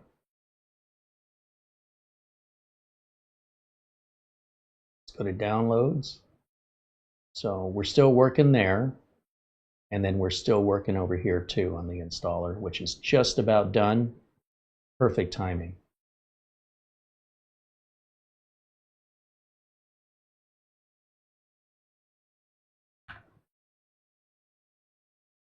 Thank you guys. Thank you, Gary and Andy, for your tips on that.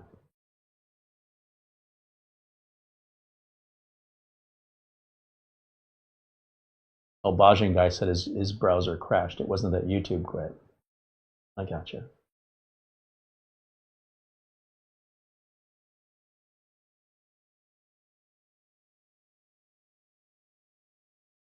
So it looks like our Windows Update is going to finish installing before our download is finished downloading. And I don't want to interrupt that download, or I got to start all over again. So I'm going to wait until that download is finished, and then I'll restart. So for right now, I'm going to click Not Now. Let this finish. And then we should be golden. Once we have the right driver package, then it should all be lickety-split. But if you download the wrong driver package, which I did because I thought that's got to be the closest thing to it, you're doing it the hard way. But if that's the only way, which I thought it was, I was wrong. And you guys corrected me and made me aware that I was wrong.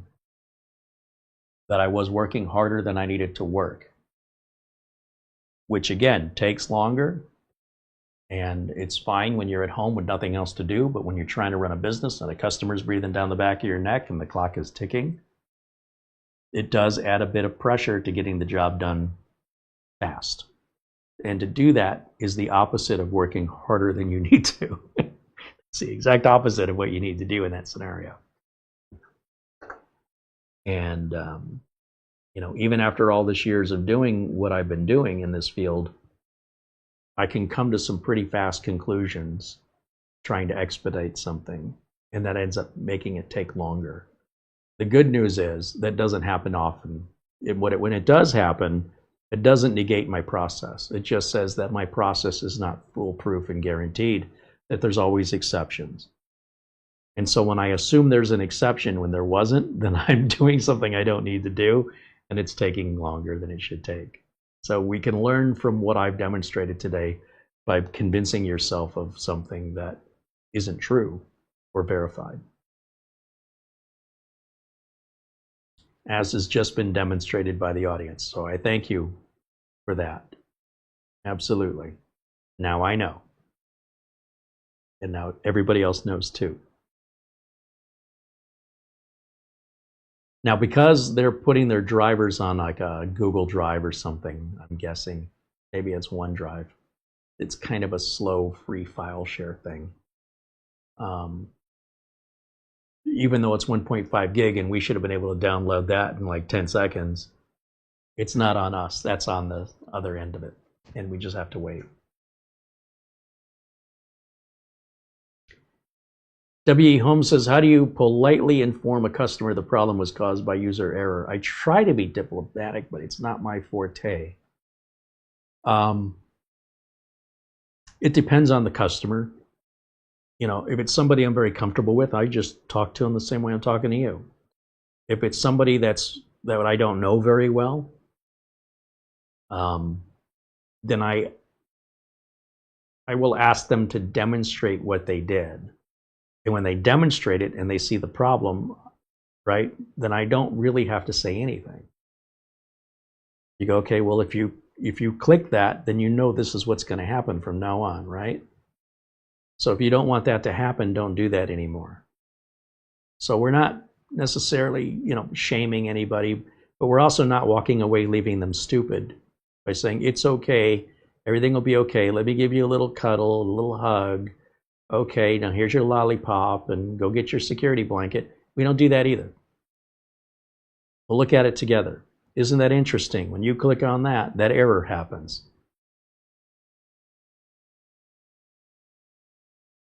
So why are you clicking on it? Do you want the error to happen? No. What is it that you wanted to happen? I wanted this other thing to happen. Okay, to do that, you click here instead. Try that. Did it work? Yep. There you go. If you have any more problems, give me a call. So it's just through demonstration and letting them see cause and effect personally. And then that way, you're not just blindly telling them what to do. They can see for their own eyes action and consequence. And it's usually, they don't want the machine to crash. And if they need to do something different, they're more than happy to do it different.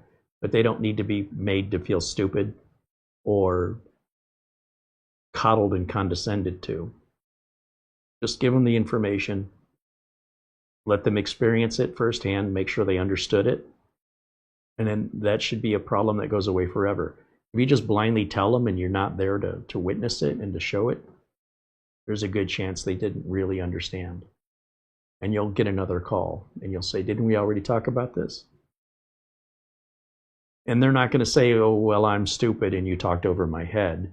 They won't. They very rarely will say that. They'll say, well, I did what you said. No, they didn't.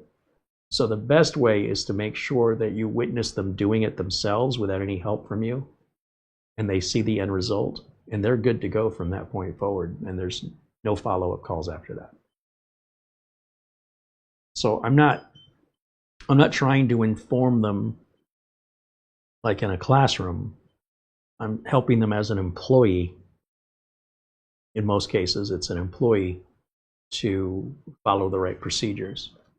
And if they understand why there are consequences if you don't follow the procedures, they'll be more in line to adopt those procedures immediately with no fight and no resistance or insult implied at all. Just like, oh, now I get it. Okay. And then they're good after that. All right, now we're ready to restart. So let's restart now. And I'm just curious, I don't think the device manager will have changed. We should still have 4 devices missing. But now that we have the correct driver package, I assume everything is in there, and we're going to verify that on the next reboot. After that, we're going to wrap up today's video. Now, with regards to any Crystal Disk Mark benchmarks or Cinebench benchmarks, we'll have to pick it up on another broadcast because we're already over 3 hours today, mainly because of Windows updates. And if I took this out of the box and did the updates ahead of time, it's not fair to the audience to not know what you're getting when you order one. I want you to see exactly what you're going to get. I want you to understand this is exactly how much it costs. This is exactly what it looks like. This is exactly how it's packaged. This is all the things you should get and what it should look like brand new in the box, because if yours doesn't look that way, you've got something different. And that would not be good. If you were buying something new, it should be the same as everyone else for that make and model and price. It shouldn't be one price for one person, another price for somebody else, unless you're in another country and there's different taxes and rates. Then, of course, then what do you do when you plug it in? You got to update it. Well, how long does that take? Well, let me show you. And it just so happened it was taking a really long time today, and then that prevented us from moving forward with the review. That is the reality. Even on a modern machine, that's still reality, and it's normal. No, you're not doing anything wrong, and just expect that if you want to order one. Once it's done, it's done. You know, you move on. There's Frankie B. Says, looks like your download is done. Oh, yeah, yeah. Thank you, Frankie.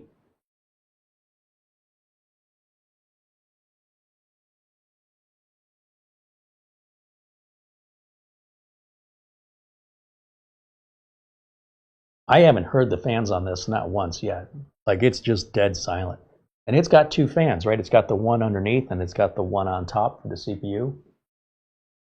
It's completely silent. Of course, we haven't really pushed it that hard either. And we haven't looked at our temps, but it's not hot. It's even, I'd say it's even cooler than room temperature. I don't know how that works, but apparently it works.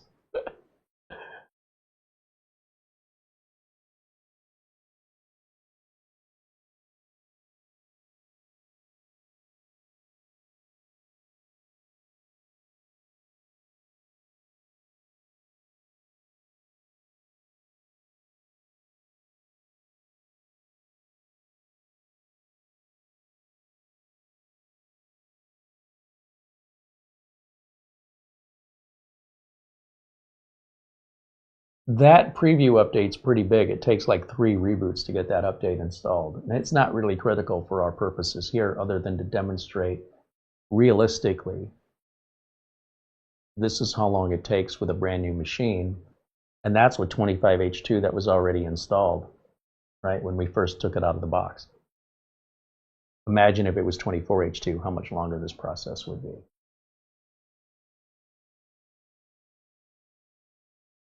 Okay, finally, we're getting back up to the desktop. Let me get rid of camera 1 so we can see the whole screen. Let me get rid of this background that's so noisy. Let's just personalize that to be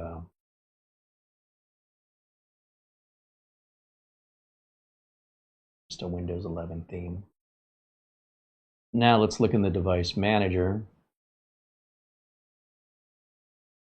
Yeah, so nothing's changed. We have 4 unknown devices. Let's go to our downloads directory where we should just have our download and nothing else. We've deleted, oh, we have CPUZ in there. We'll leave that alone. Get rid of the zip file. We'll keep the expanded version. And let's go ahead and expand, or extract rather, this folder. This will be all of the correct drivers, Carrie.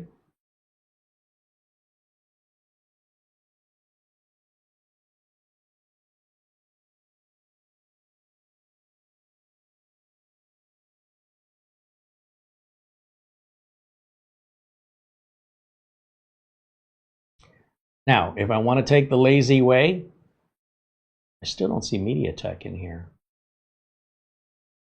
If I want to take the lazy way, I just click on any device in here and watch what happens up here. When I click something, this extra button appears. Add drivers, browse to the downloads folder, and let's see if it just does it on its own. Oh yeah, look at that. Although it says it's installed on 0 devices.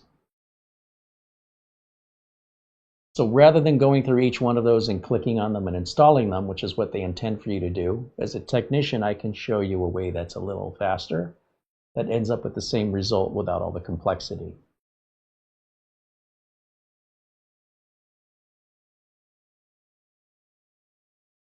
By putting the downloads folder as the main search window, it will then search every single subfolder and subfolder and subfolder and subfolder and subfolder as deep as they go throughout the entire main folder we selected.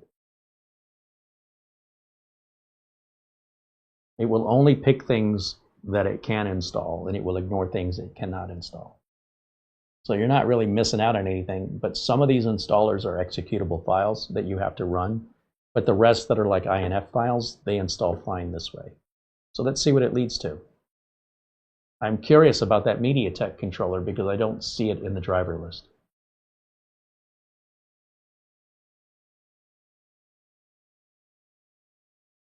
It was MediaTek, wasn't it?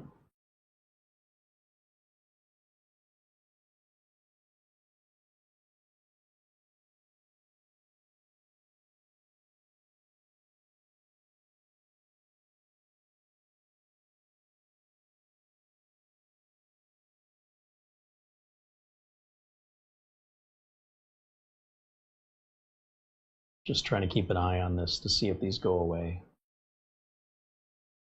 So it's got what, about 2 gigs worth of drivers it's looking through right now?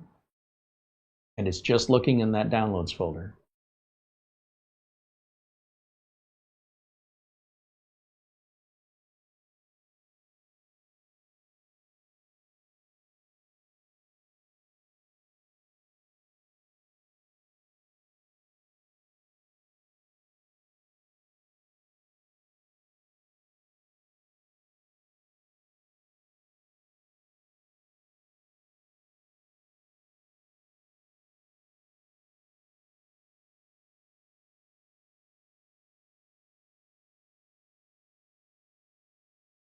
What I like about this process and why I prefer it is it doesn't really require the human to think or make decisions. So you're consistently following a process that should mostly do the work for you. But until we try it, I don't know. Like I'm seeing a lot of 0 devices here. Look at how many drivers it's installed on 0 devices. Okay, there's something that was on 1 device, the HID event filter on 1 device. Yeah, as we get to the bottom, seeing a lot of these. So then close and restart. When this restarts, hopefully the device manager will be happy. But what am I missing on that Wi-Fi controller? I swear it was a MediaTek. And I don't see any MediaTek drivers, so let's just see what happens on the reboot. I'm a little confused. That seems to be my speed on a Sunday. Confused. More than normal.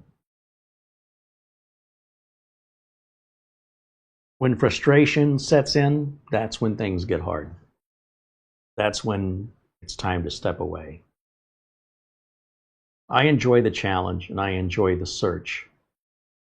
And these days, that search should be easier than ever to locate the drivers or locate a missing device.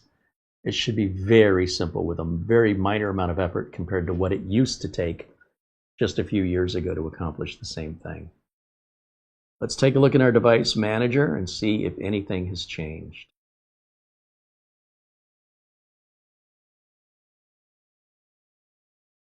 So everything went away except this network controller, which I believe, if I remember correctly, was MediaTek. And since MediaTek doesn't provide drivers for us, that means the manufacturer of the PC must provide them. So let's look again under the downloads folder, under the expanded drivers, and see if the MediaTek driver is in there. Notice everything says Intel, Intel, Intel, Intel, Intel, all the way down the line. Even the Wi-Fi and Bluetooth say Intel, which is weird because if we go to install that, I'm sure it's not going to work. There's our drivers. And I'll bet you it did nothing. Correct. Did nothing. That seems to be an error, and we will bring this up to our contact at Minisforum to let them know that they are missing a Wi-Fi driver. What I'm curious about is they did have the Wi-Fi driver separately. Will that point us to the same driver that's in the driver package, or is that a different driver? So let's go back to the support site, M1 Lite search. Now, why does nothing appear?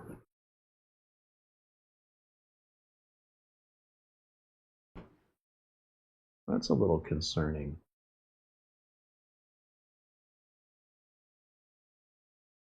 Does it matter if I type it in uppercase?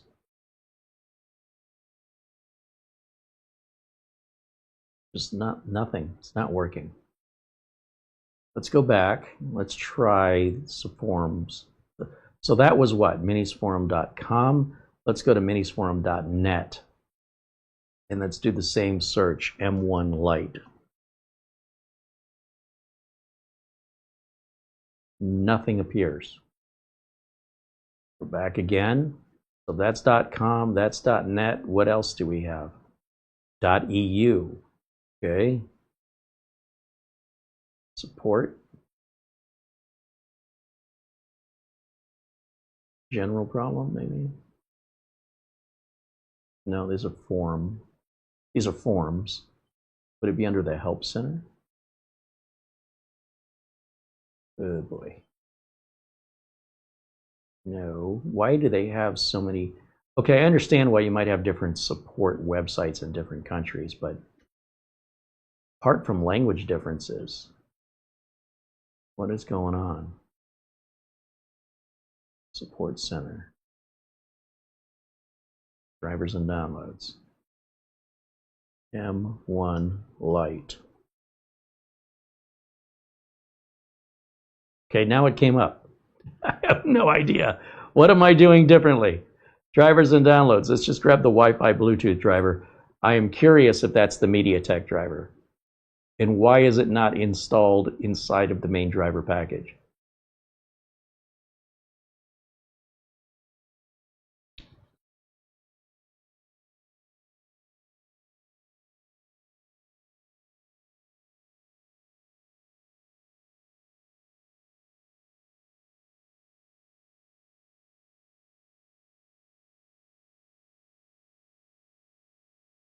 Perfect. It says Intel.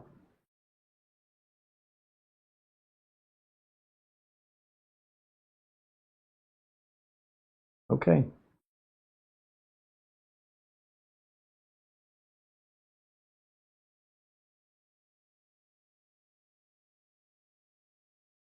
Now, just for grins and giggles, let's type in Intel Driver Assistant, right? Since this is all Intel based, except for that MediaTek Wi-Fi, what is this going to do? Probably not be too helpful.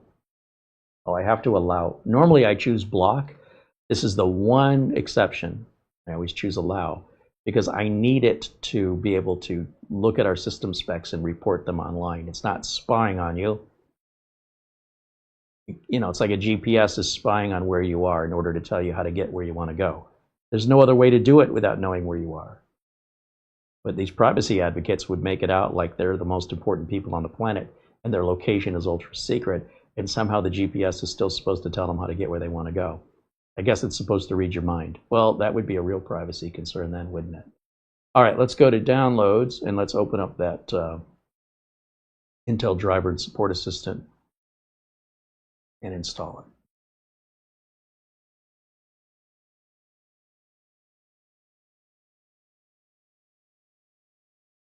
While that installs, I can just close all this out. That'll avoid some confusion of all the open tabs, and it should just open the tab automatically when it's ready. Accept the license agreement, install. I do not want to participate in their customer improvement, product improvement, but you can if you want to. No harm in it.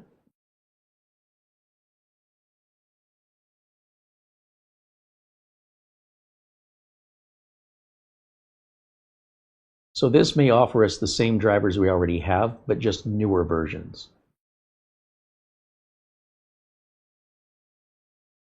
Now when we hit launch, the browser should open, take us back to the Intel Driver and Support Assistant site. Since we've allowed it, it's transmitting our specs and scanning the system to see if there's newer versions or missing versions of drivers that we need.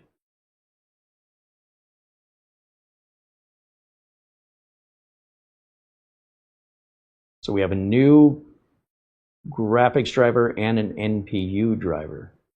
Let's download all. And I don't think either one of those is going to help our device manager, but overall system performance and stability will be improved using the latest drivers, so we still want them.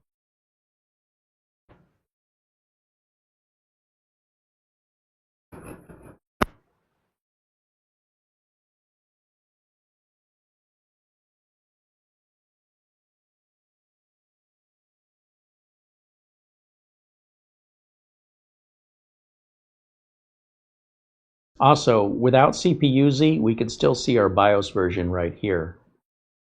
With the Intel Support Assistant, it'll tell you your BIOS version of your motherboard without a third-party utility. All right, let's install these.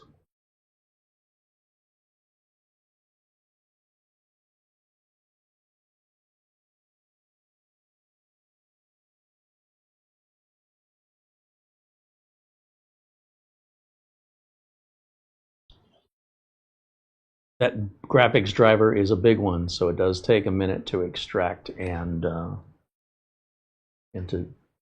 pull up our installation window here. It should happen any second now.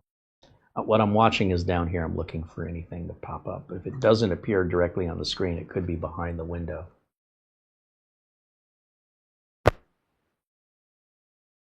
And I'm thinking, well, that is happening. There it goes. I could rewind this video. And remember, we went into the device manager to identify the network cards. Versus doing a hardware ID lookup.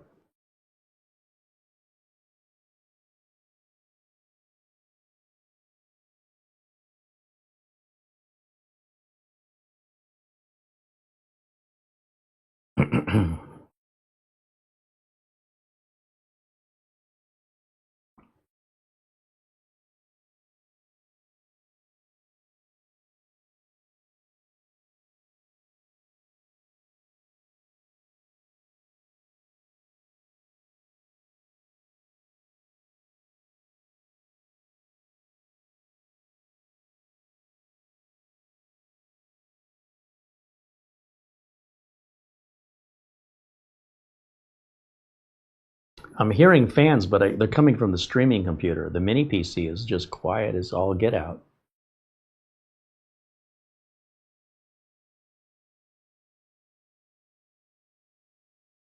Breathe, decline, start. Okay, so the latest video driver is going in. And the video, because it's HDMI, also has its own audio driver separate from the system's audio driver. So you actually have two different audio cards on a modern day computer, whether you realize it or not. Let's see here. Let me jump over to the chat room.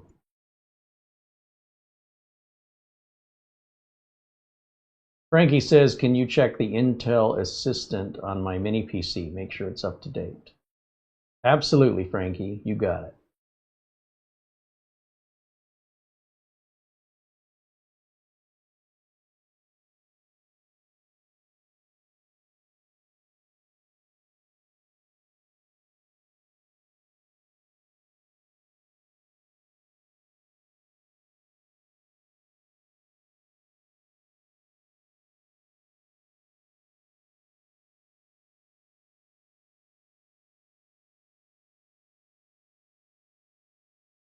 So while I'm waiting, what I'm going to do, I'm going to pull up my own video, today's video.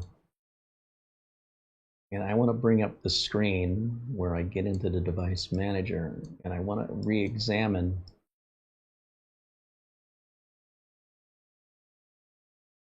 hold on.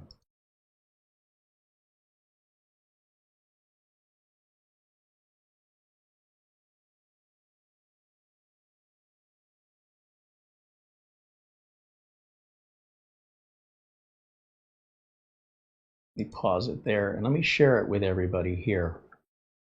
So I'm going to share this screen with you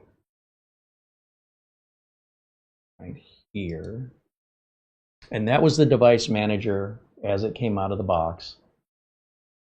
And there we can clearly see it is a MediaTek Wi-Fi card in the device manager. And yet in the device driver packages that Minis Forum is offering for the M1 Lite, it does not contain the right Wi-Fi card driver, which also is the Bluetooth driver as well. So the question is, how are we going to get that driver? Well, I'll tell you what I would do. Just find another mini PC that uses that wireless card and grab it, whether that's Minis Forum or Paladin or somebody else. Let me go back over here. Still installing. So this is a MediaTek MT7902.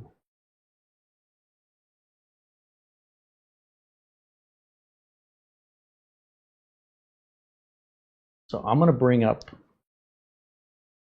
a chat bot, an AI chat bot.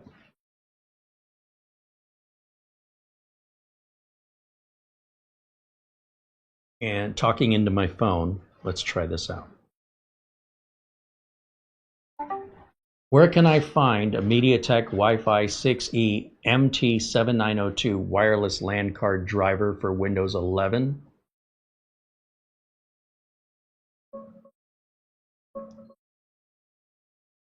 The easiest and safest place is the Microsoft Update Catalog. Search for MediaTek MT7922 or MediaTek Wi-Fi 6E MT7922 or a Z616. There, the latest version. It's wrong. I do not have an MT7922. I have an MT7902. Is there a mini PC manufacturer that makes the driver available that I can download it from?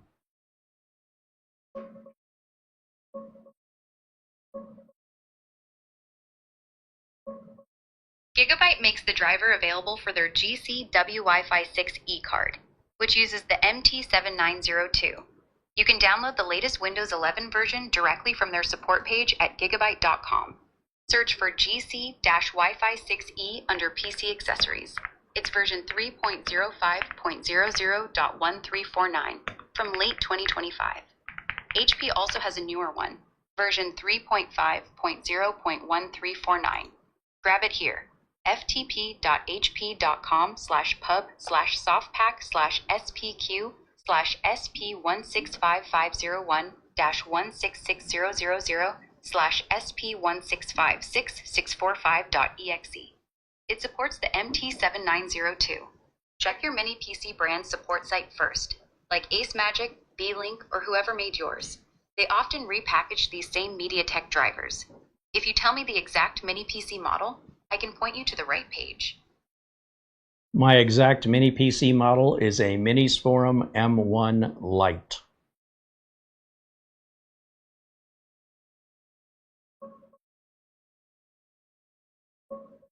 Yes, Minis Forum themselves.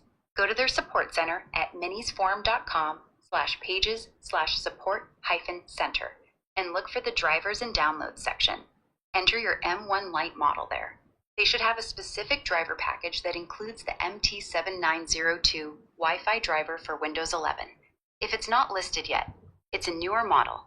Email their support at support@minisforum.com and ask for the MT7902 driver. They'll usually send it quickly. In the meantime, the HP version is reliable. Download it here. ftp.hp.com/pub/soft. Okay. All right, so while I was listening to that, I did type in the Gigabyte search for the model, because here's what I'm thinking. Let's get that last NPU update over here. Let's close this and go back to the Intel driver and support assistant. That's the one I want.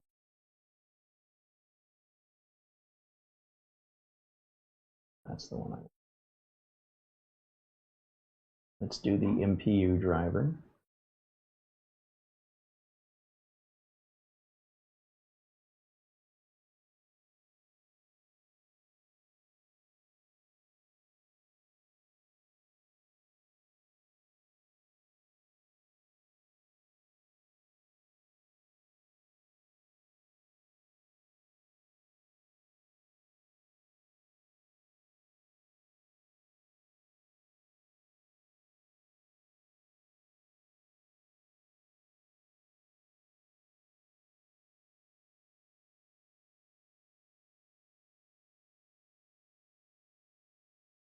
Okay, so what I was saying, the name of the Gigabyte driver that they're referring to, that's a Gigabyte sells an add-in Wi-Fi card that doesn't have to go with Gigabyte motherboards, but that's how they're promoting it. And they call it a GC-Wi-Fi 6E. So what that means is if we got to do another reboot. All right, let's reboot one more time. And then when this comes back up, we'll just download it right here on the machine we need it on. I was going to show you on the streamer, but then I have to figure out how to get it off the streamer. It'd be a lot easier to just use the main machine that we're on. So in just a moment here, it's going to restart. It just says Elgato, no signal, because our capture card wasn't receiving anything. And then we're going to boot up what I hope is the last time, because that should take care of everything. And that was a little more difficult, and I'm a little disappointed that Minisforum has made a mistake. We all make mistakes, except for me. My earlier mistake, I was just wrong. It's a double standard, you know? I'm allowed to do it. Nobody else is. Let's go to Device Manager, just to show that everything is still unchanged. We just updated drivers we already had.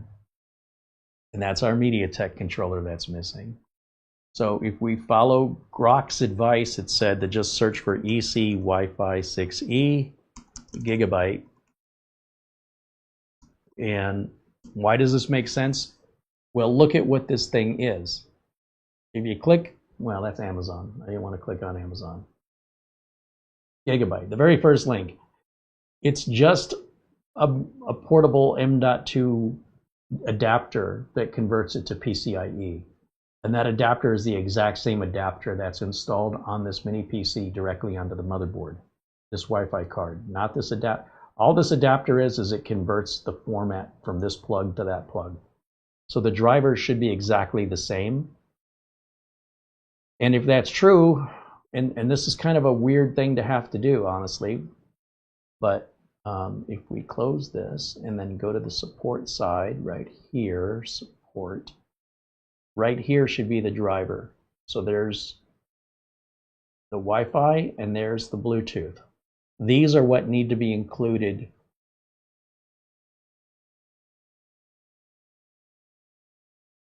in the driver package from Minisforum, and I will let them know. Sorry about that pause. I was processing. Let's see if this does the trick.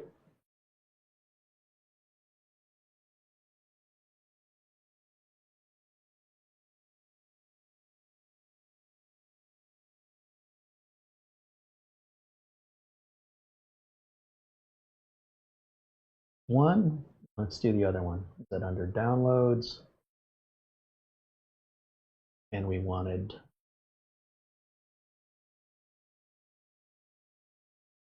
what is it? This one I think is the one I'm missing. I can't remember which one I just did. Was it the top one or the bottom one?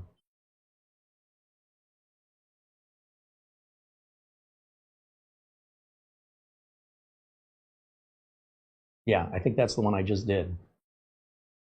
Yeah, that's the Bluetooth. Now I want to do the Wi-Fi. It doesn't matter which order you do them in, but it's important you do them both, not do one twice. So then I want the bottom one. Yeah, that one's 8 megs. Double click on that one, and that should put the Wi-Fi driver in.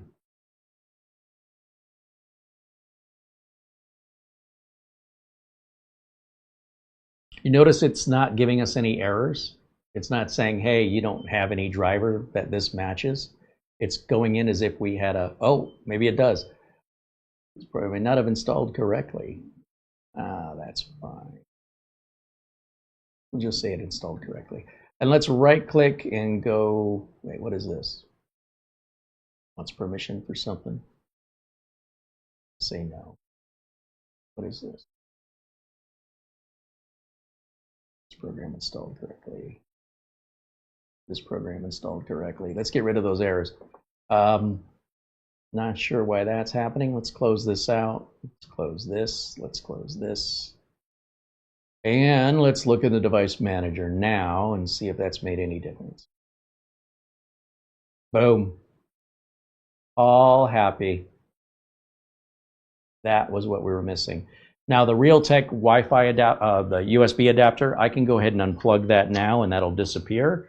And when I do that, you'll notice we're offline, and you'll notice down in the bottom right corner, the little globe. Now I'm going to take the Ethernet cable, plug it directly into the back of the mini PC with all the drivers. It should just automatically renegotiate with the router. There it goes.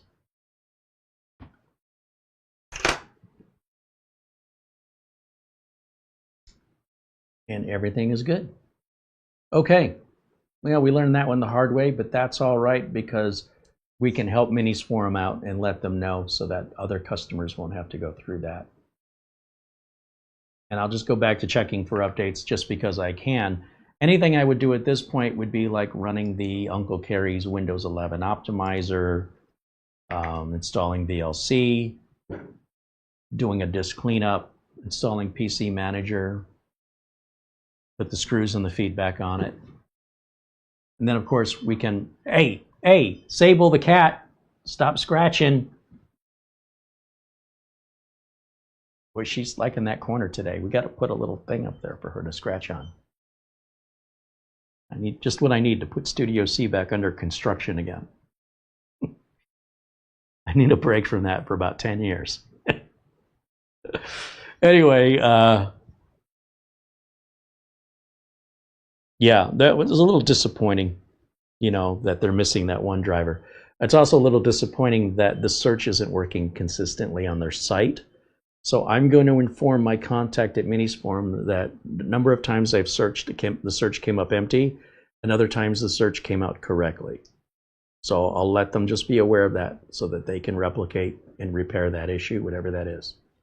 Also, that the MediaTek drivers are missing, and that instead they have Intel Wi-Fi drivers, which suggests to me at some point this had an Intel Wi-Fi adapter in it, and they switched manufacturers, but they never updated the driver package. And if that's true, then that means your system could come either way. So they need to keep the Intel one in that case. In addition, add the MediaTek. So I think we got it all figured out.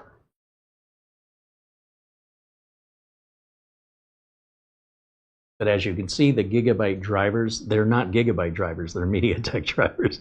We just had to go to Gigabyte to get them because MediaTek doesn't offer them for consumers to download. And we need to hammer on MediaTek. We need to reach out to them and say, come on, guys. Realtek and Intel both make it possible to download network card drivers. They don't force you, though they do recommend you go to your manufacturer that included their components. But why don't you jump on board with your competitors and do the same thing?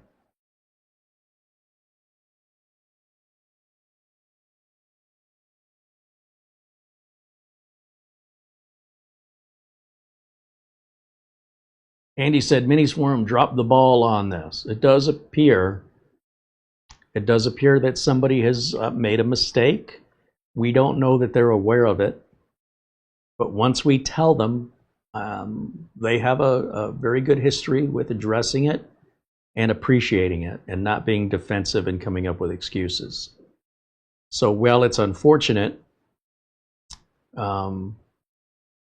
this is the truth behind what's really going on.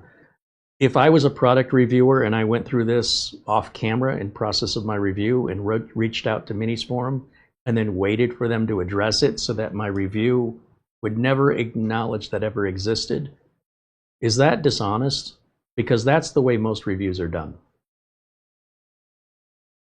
They give a company time to, hey, before we go live with this, there's a problem. Do you want to address that? And then usually they're like, yeah, and they address it, and then the person holds off the review until it's done, then verifies it works, and then never mentions it was a problem to begin with. So, well, sometimes we run into these little oddities, these oversights or omissions. I don't assume they're done on purpose. And I don't think it's necessary to cry over spilled milk and be unforgiving. I think it's important to accept the fact that more than likely something changed, and somewhere in the chain of all the people's responsibilities that work at a big company like this, somebody wasn't informed. Someone somewhere forgot, overlooked it, I don't know. But it usually is something very minor, and there's no reason to make a big deal about it. On the other hand, once we inform them, if 3-4 weeks goes by, which honestly shouldn't even take that long, but let's just take it to an extreme, and nothing has changed, the same problem still exists, we now know for sure they can't claim they didn't know. Then it would make sense to escalate being upset or being intolerant. But I wouldn't start there. Start low. There's a good chance you don't have to escalate. Just assume somebody made a mistake. They're not aware of it. Just let them know. Don't make a big deal about it. You know, if you accidentally knock over your drink and I'm like, oh, why don't you watch what you're doing? How are you going to respond to me? Right? You're going to be offended. So instead, just be like, oh, you knocked over your drink. Let me get some paper towels, help you clean that up. Now, how are you going to respond to me? Now, after I help you clean it up, if you knock it over again, now I know you're doing it on purpose and you can get the hell out of my house. My response will be very different, but I always assume the benefit of the doubt before we escalate beyond that. And Minis Forum has proven time and time again, they do appreciate being made aware of oversights and miscommunications, and they've always responded to us, and I expect it no different. And wouldn't it be great if we never had that problem? And do you think Minis Forum would disagree? But that's why we shoot live, and that's why we're fully transparent. We want you to see exactly what's going on that most content creators will not share with their audiences. It's all edited out. It all happens before the content goes live. Scripts are written, rehearsals, retakes, reshoots, B-roll. Oh. And the amount of time it takes to get one video done, I'll have 4 or 5 videos done. And yeah, their videos are more professional and polished, but they're not as honest. So either way. Big Game James said, you're amazing, Kerry. Great work. It's not being amazing. It's just I love what I do. Try and stop me. I can't help but really want to give it my all and, you know, bring on the challenges. But when you're buying something new, you'd expect it to be, you know, bang on. As it ages, then we expect problems. But this is the exact opposite. But, you know, it's a very simple thing. So not a big deal, which, you know, makes it less acceptable, I suppose. Like, you know, you had one job kind of a thing. But everybody, you know, even I've downloaded the wrong driver package. Look at all the years of experience I have. And on the other hand, my searches did show up with nothing until they didn't. And it was the same search I just showed you. So that's back on Minis Forum again. Marsman said he has a Minis Forum NAB 9 Venus series that also has a MediaTek driver. Oh, I'm sure Minis Forum has this driver. Probably on one of the other models. But MediaTek makes more than one model. And I don't know that you have a 7902 versus a 7922. They probably are different drivers. So it has to be the exact model, not just the same manufacturer. But again, likely if they're using it on one Mini, they're probably using it on multiples. Big Game James says the average end user would never have figured that out. Well, the average end user probably would not be installing their own Windows version or buying a bare bones computer thinking I can put my own RAM and storage and operating system on it. Your average ordinary user cannot do that regardless. So I kind of feel like, you know, saying an average hiker would not be able to find their way off this trail. That trail is not intended for average hikers to ever go on. So they should not have gone on it if they weren't prepared. But this is how we learn, and I'm glad it happened because that's what makes the content interesting, and that's how we learn. As a customer who buys something that's supposed to work, it did. It was until we monkeyed with it, we created the problem. But the solutions we needed weren't all there where they're supposed to be. So in all, it's a very minor little issue.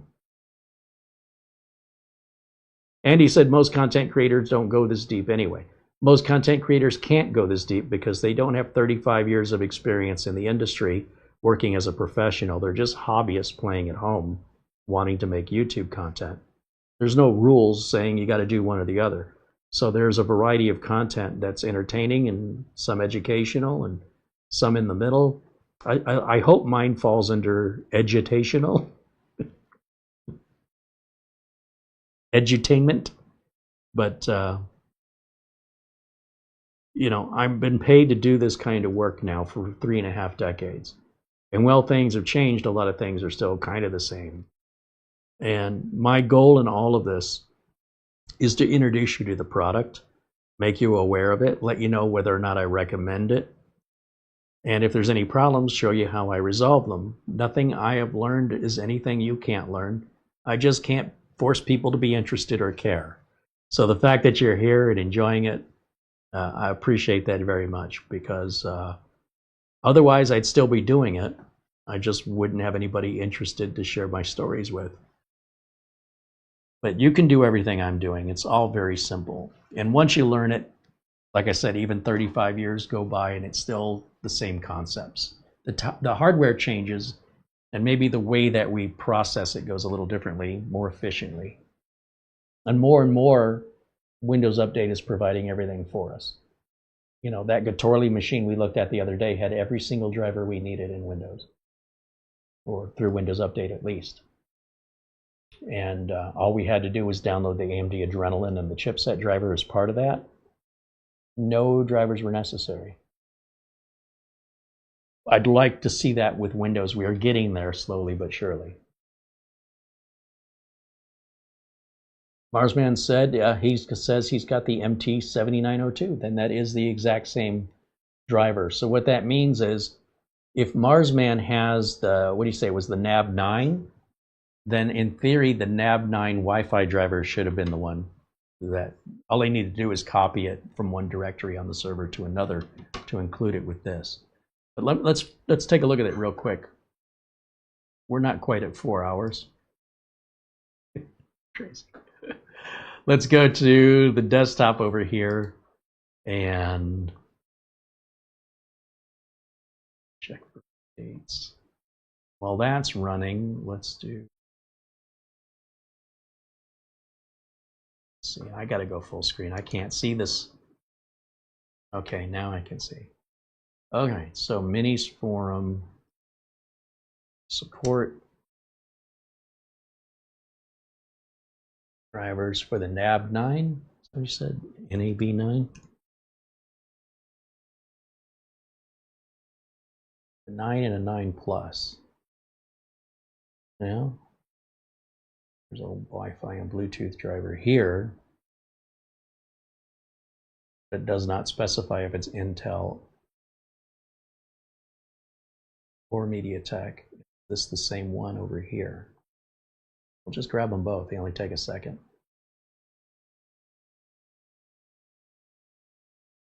Right there it is. You're absolutely correct. What's interesting is it says AMD MediaTek, even though MediaTek has nothing to do with AMD. But you are exactly right. Now, does the other driver for the NAB9 Plus, is that any different?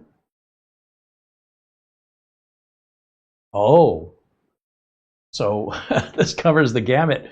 There's an Intel Wi-Fi driver, a Realtek Wi-Fi driver on the Plus, and then there's the MediaTek driver and Bluetooth driver on the non-Plus. And that's all three Wi-Fi cards that are in common use today.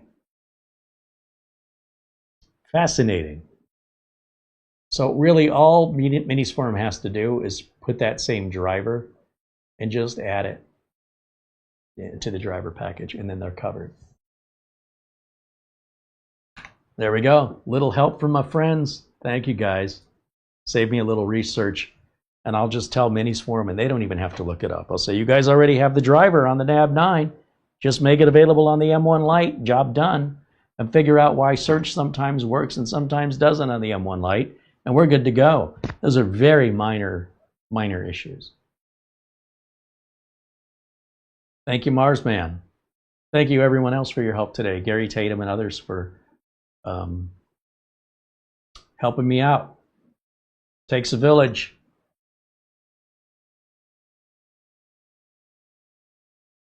Well, those are village people. That's a different thing. David Herzog said, great live stream, Carrie. Thank you, David. Kransvat says hello just as we're saying goodbye. Thanks to everyone hanging out with us today. Thank you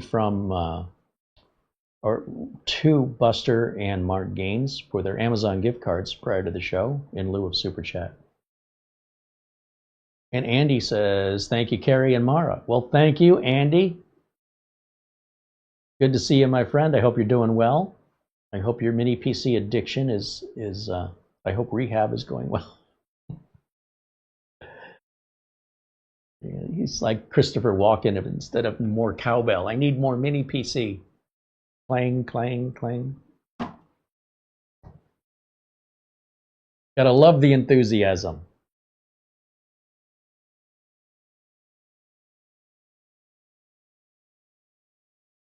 Thanks to Mara, our channel administrator, for all the work she does in the background, creating our thumbnails and working with manufacturers to coordinate getting us review units, such as what we have here today. Thanks to everybody in green for making these shows possible. And thanks to everybody else hanging out with us, being a part of this amazing community. We love having everyone here. It's really fun. I hope you guys get half as much out of it as I do, because I'm having a blast doing this stuff. And that's going to wrap it up for me for today. Tomorrow will be our members only video, and likely maybe I'll pull Frankie's computer up and finalize it tomorrow, and then we'll do that members only. And after the show, take it over to FedEx and get that shipped back over to Frankie, and he'll hopefully have it by Wednesday or Thursday. And hopefully it's like a brand new computer form with a BIOS update, a faster NVMe drive with the same capacity, but much, much faster than what he had. And we'll make sure Windows is fully updated, all the drive is clean of all the temp files, PC Manager, Intel Driver Updater. We'll go through all that tomorrow and verify it together. And that's for our members only on Mondays. Those videos are never made public, so if you want to see them, please consider supporting us and joining us in those little Clubhouse videos only available to Clubhouse members. And then Wednesday, guess what? I have another mini PC for you. In fact, we still have 6 mini PCs to get through, and we'll do those on Wednesdays, Fridays, and Sundays. So we got a couple weeks of content, unless something else comes in which case we will postpone those reviews to do any repairs, upgrades, or other things that might come in, which I'm hoping for, because we're going to go through 2 weeks like that, and I'll be back to nothing. So I have 2 weeks where I don't have to worry. And then we're back to figuring out what the heck are we going to do shows on. I also want to bring out, speaking of minis form, I want to bring back out the Atom Man, the G7, because we really didn't give that a fair shake. There's so much to that. We scratched the surface on it. So I want to bring it back out and dive into that a little bit more. It's more for gamers. And while I myself don't make any money from gaming, and I don't have time to play games, I'm not against it. So we'll bring that out there to appeal to those members of the audience that are lucky enough to have the time and the money to sit around and play games. That if you're looking for a machine to do that, that's not going to break the bank, and it doesn't weigh 60 pounds. I think the G7 is a hell of a thing to consider versus, say, a PlayStation or an Xbox for sure. It's far more versatile. It can do so much more. And it can be more than a game console, too. There's no rule that says you can't use this for work, too. So far more versatile and useful at a fraction of what a desktop computer would cost. So we definitely want to make some time for that. We have machines from GMK Tech, company from France called Cub, and from AOStar to evaluate and introduce you to. And some of them are really bizarre. Is bizarre good? You're going to have to let me know what you think. You go either way. With that, that'll wrap it up. Thank you guys so much for hanging out. And we'll look forward to seeing the members on Monday. Everyone else, we'll see you back here Wednesday, 1 o'clock Pacific time. Until then, bye for now.